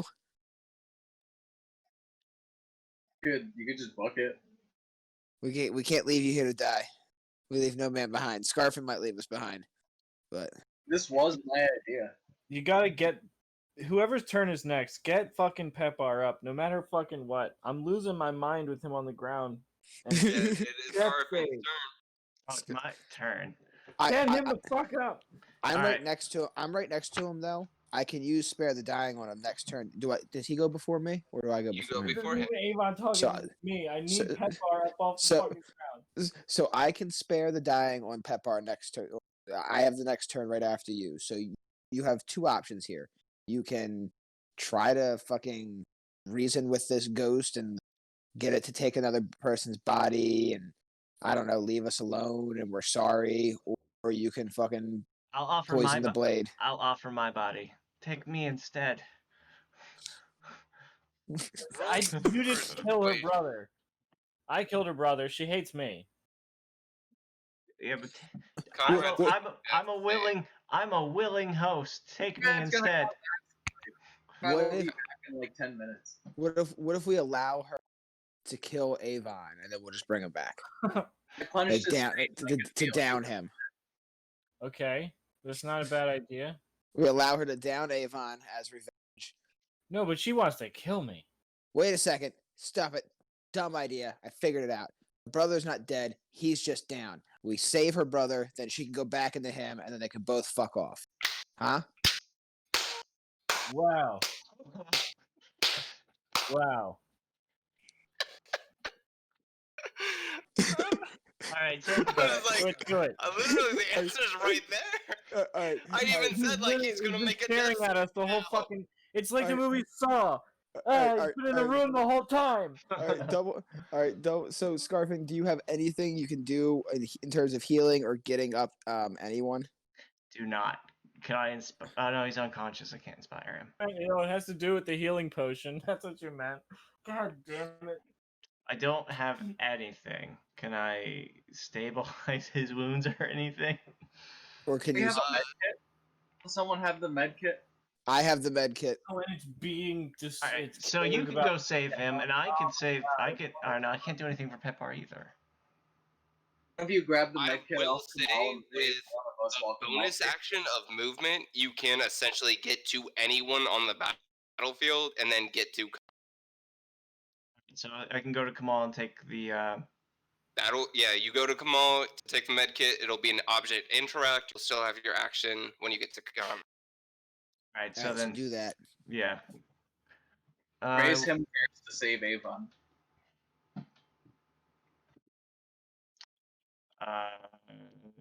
So, Do that. All right, so you come get the med kit from me. You heal him, and then I'll grab the med kit from you and heal. Well, you could just do the save the fallen. Oh yeah, I'll do spare the fallen. Yep. better die. Ever, he's gonna spare someone. Pity the fool. Is us. Specifically me. All right, activate Plan Z. Go. All right, so what do I need to roll? Okay, for using the med kit.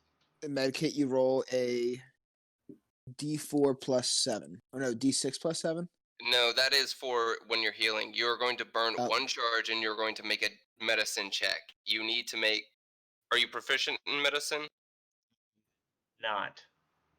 Okay, you need to make a DC 14 medicine to bring him back with 1 health. Otherwise, you will only stabilize him. Yep. He is not making death saves. Can I tell her, hey, he's gonna make it. He'll be fine. Yep. Make a persuasion check.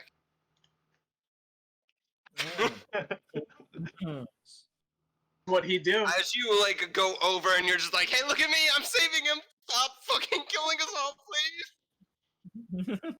And she actually locks in on you.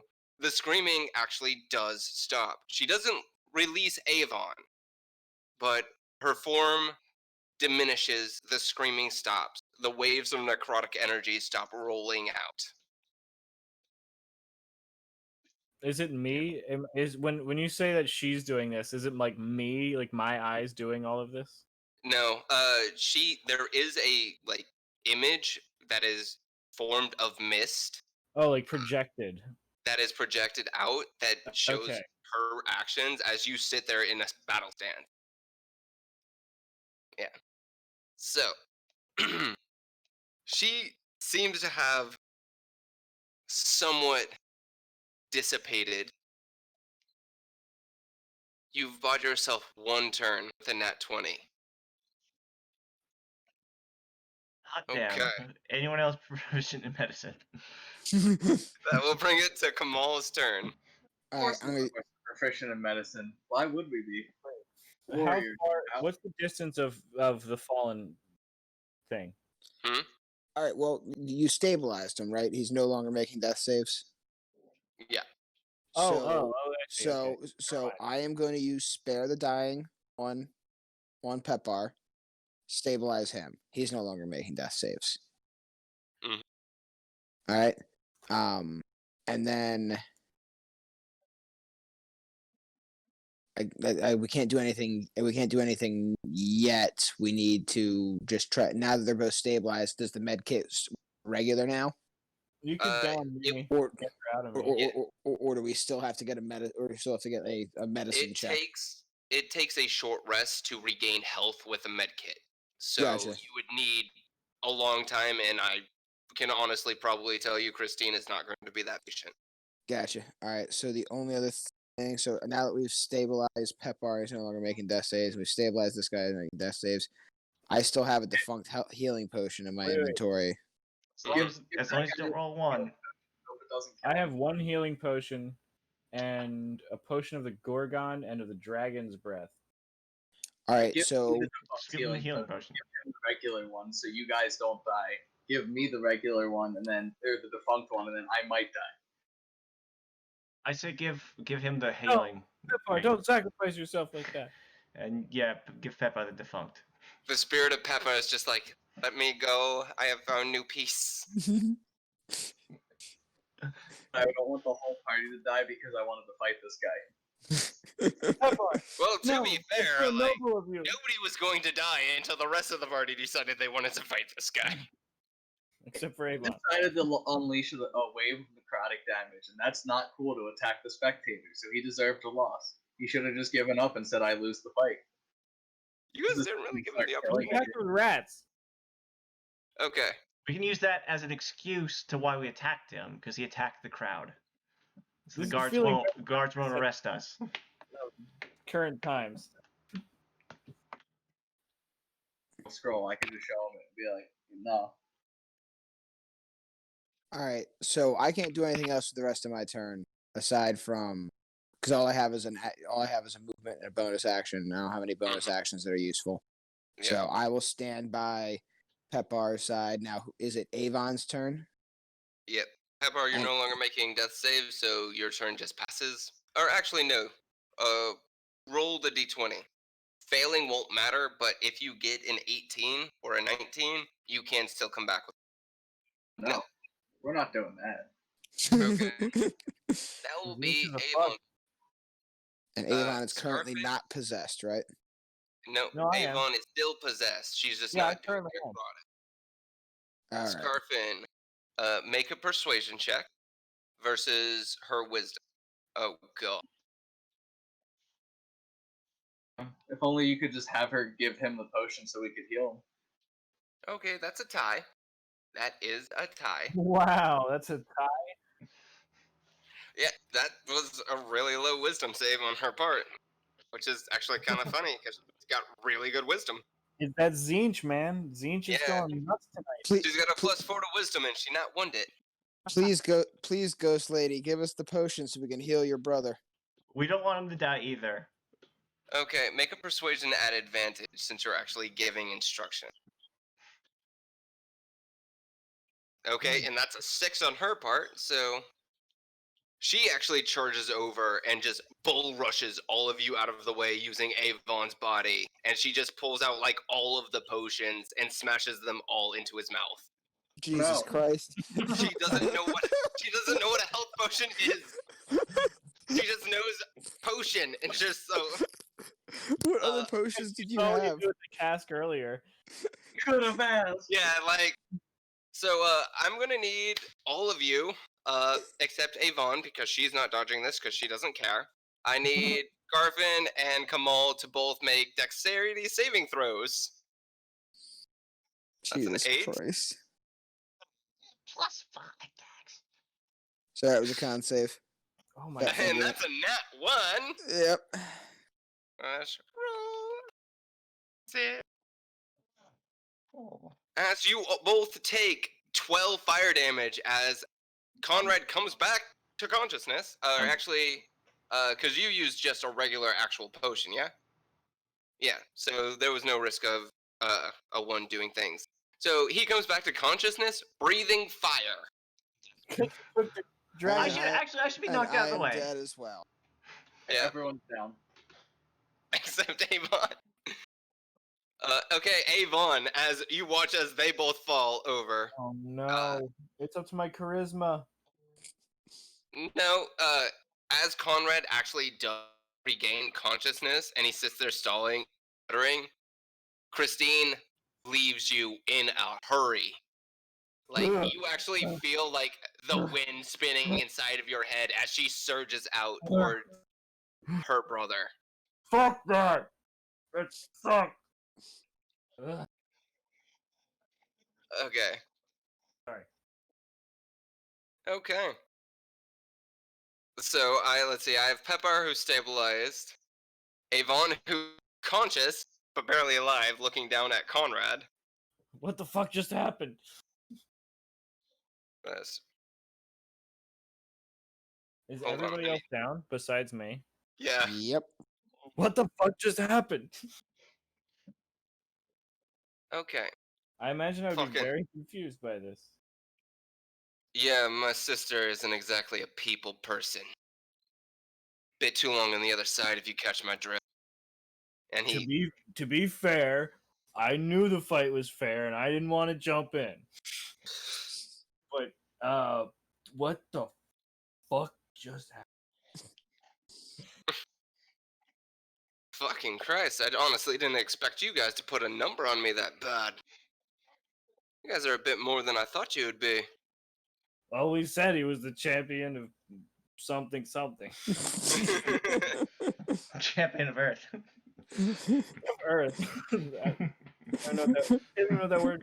It just means dirt in this world, right? Yes. Okay. Do me a favor, Kamal and Scarfin make death saves. Oh yay! Alright, Kamal fails, Scarfin passes. What can I do to save these fuckers? You can just use a med kit. Like, Yeah, there's no I need want- to stabilize them. I just It's want a to de- stabilize these guys and get them up or whatever I can do to make sure they don't die. You can stabilize both. It takes 6 seconds. They're both guaranteed to at least live 12 seconds. You got enough time to stabilize them both with the med kit. All right, fantastic. All right, so 2 more charges off the med kit. Yep. Med kit's got 3 charges left, boys. I'll have to go buy another one. Fucking Conrad High does. five. Conrad takes a second to look around and just like, well, shit. I don't think I'm gonna be able to explain this one away to the guards. He's taking full blame for this, right? Yeah, No. well, the guards already have a lot in their hands. Yeah, I heard some shit went down. Fucking Yeah, city's our just bad. been a mess lately. Honestly, big ever giant since general, our Yeah. bad. really. Holy shit! What the fuck did that lady hire you guys to do? I don't even know at this point. Just It's really spiraling out of control. Shit. All right. Well, I can know when I'm beat, and you did put me down, even if that might have not have gone so well for you guys, for the looks of it. yeah, but your family seems to have put us down. Yeah, You know, I get that. my sister is. Family. I wouldn't know what to do if I ever lost Christine. Though I have a feeling the rest of the world doesn't want to see what would happen if Christine lost me. And he's No, actually going to go over to his stuff, and he's going to pick up the jeweled flower, and he's going to toss it to you. To the victor, the spoils. Now, you might want to get out of here before the guards show up, because I ain't going to be here to explain this. All right. Catch you later, man.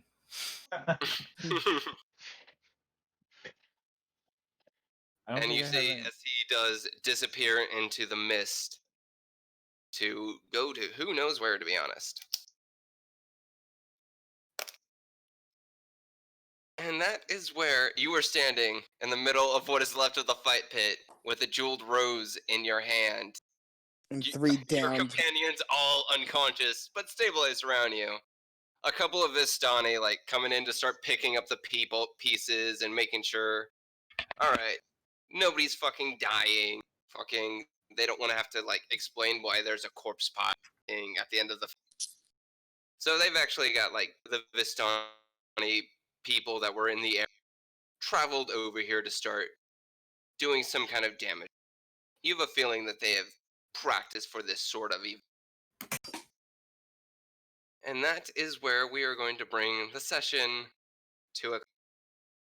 All right. At least we didn't Okay. die. The session where everything went off the rails. Honestly, I thought I was going to end up killing you guys. I really did. Kamal like literally figured it out at the last possible second. to That is save why we call you Brain. Oh, fuck. Should be a lot of They- XP though. Oh no, that's actually Conrad. Conrad's approval is worth 600 XP. Oh shit. Damn. Oh, everybody just got 600? Excellent. Yep. Imagine if you'd gotten that in session 1. What if we had let Eric fight? Oh, We would have If you had lost. chosen to fight Conrad and had managed to, you didn't need to actually like beat him, but you just needed to get to him to unleash Christine, and you would have passed Conrad's favor. At that point, it most certainly would have killed you. Like level 1s, you didn't have a shot, snowball's chance in hell. This basically, Conrad is essentially 2 characters. One is a Pact of the Blade Warlock. The other is a Lingering Soul, which is something that might come up if one of your characters dies, but you want to keep playing that persona. It is a class that comes up for characters that have died. So about that, when you make a character like this right here, this is based off of something that can be a player Yeah. character. Like these are Yeah, all like- game mechanics. This character is explicitly 2 characters. Conrad is a warlock. Christine is a lingering soul, and a lingering soul's ability is that they can possess a person to give them benefit. If they possess someone willing, such as Conrad, she can allow him to take a dodge action, take extra attacks, or make extra movement. And she can also heal him. So that's why you were attacking at disadvantage, because Christine makes him take the dodge action as basically a third action in turn. But what I'm saying is, can a player character play as the abilities that you give to these NPCs? Yeah. Oh yeah. Okay. Yeah, These a lot of the abilities he used, abilities I could have had, like the booming blade was something I was looking at for my next level, or next time I get cantrips. I was looking at doing booming blade. Okay. That's cool. Yeah. Like I'm brutal. I know that. No, but I'm trying to see how the structure of the game works, where like the NPCs actually do have like levels and they have like powers the same way we do. Mm-hmm. I will say that having levels is something fairly. A single guard might be considered a level 1 fighter. That is somebody who's been part of the guard force, trained in the guard force, and that's every guard will be essentially a level 1 fighter. A captain or someone who's been there for years might be a level 4 fighter. But like this guy, like Carlos. Yeah, these guys have. Conrad's a warlock. Made a deal to save his sister's soul with the Pale Lady. So he's pretty far up there. He has to work to keep in favor with the Pale Lady. So he actually gets out there and does shit. Carlos is fucking like 500 years. So she's been around for a while. So that's why she's. So we all got 600 experience. We're 1389 now. Mm-hmm. So next week when we meet up again and we finally get to Moors to turn in the grave digger, turn in that mission and get that experience, we should be leveled up. It Maybe I I don't know. It'll be actually have to check the math. I'm pretty sure it's only 250 totally disseminated for Moors because it's a gotcha. So treasure drop. But we'll be close. we'll be closer. Yeah. So depending on You what we do probably won't next level week, up next session, but as long as you guys like just sit in a room and bullshit with each other. No, even session XP will let you guys level up. So yeah, so next probably, week you're still going to be level 3. The week but after you're going to level. yeah, we'll level up to 4. So Yeah. just be ready for our. I did have one question for you because when I was looking at like going up to level 4 and possibly switching up some of my what path I want to take, do I have the ability to change any of my like my Eldritch invocations, You can change my those. at any level whenever I level? Yeah. Every cool. level up you can choose to. You can only have as many Eldritch invocations as are slotted for that level. But I But can every time change you them. level up, you can trade them out. Yeah, because I think I'm going to get rid of the mage armor because it doesn't give me a huge boost and just add some more stuff to my my Eldritch Blast. Mm-hmm. And then go with more range route from there. Okay. Yeah, I did apologize to him, but I'm now thinking I did say Pepart gave me this before I swung my axe into his head. So it's surprising he apologized. Like he's on his favor. Like that's pretty brutal. We still took It's him down when he wasn't expecting it. his approval is more the fact that he knows that He was bested. he knows he's a badass, and honestly, Christine's just a monster. It was hard as shit for all of us to do it. Yeah, I he took them knows. down pretty good on my own. Oh, you definitely did. Yeah, I thought you were gonna get it. Yeah, Yeah, I didn't do thought you- anything. I was missed every banking time. on it because it took playing the best 5 I could, times trying to save key points. 5 times the payout. Yeah. Yeah. To be fair, he's only got a 10 strength, so in a boxing match, he's relying more on his spell, and losing concentration on the second smite kind of. Yeah. Zinch All was right. Well, tonight. Zines for the beach tonight. I'm glad you guys had fun. Oh yeah. It was really. I haven't honestly knocked you guys all completely out in a couple of sessions, so it was nice to get back to form of you guys barely surviving my encounter. Yeah, that was a tough one. Yeah. It was It- tough, it- but it was really fun. Like I enjoyed the result. it's been since the plant, I believe. Since we're almost all dead. The Yeah. plant rug. Yeah, It's the not- gauntlet, it's you not all that- made it through pretty scot-free. I was all pretty decent, and then just.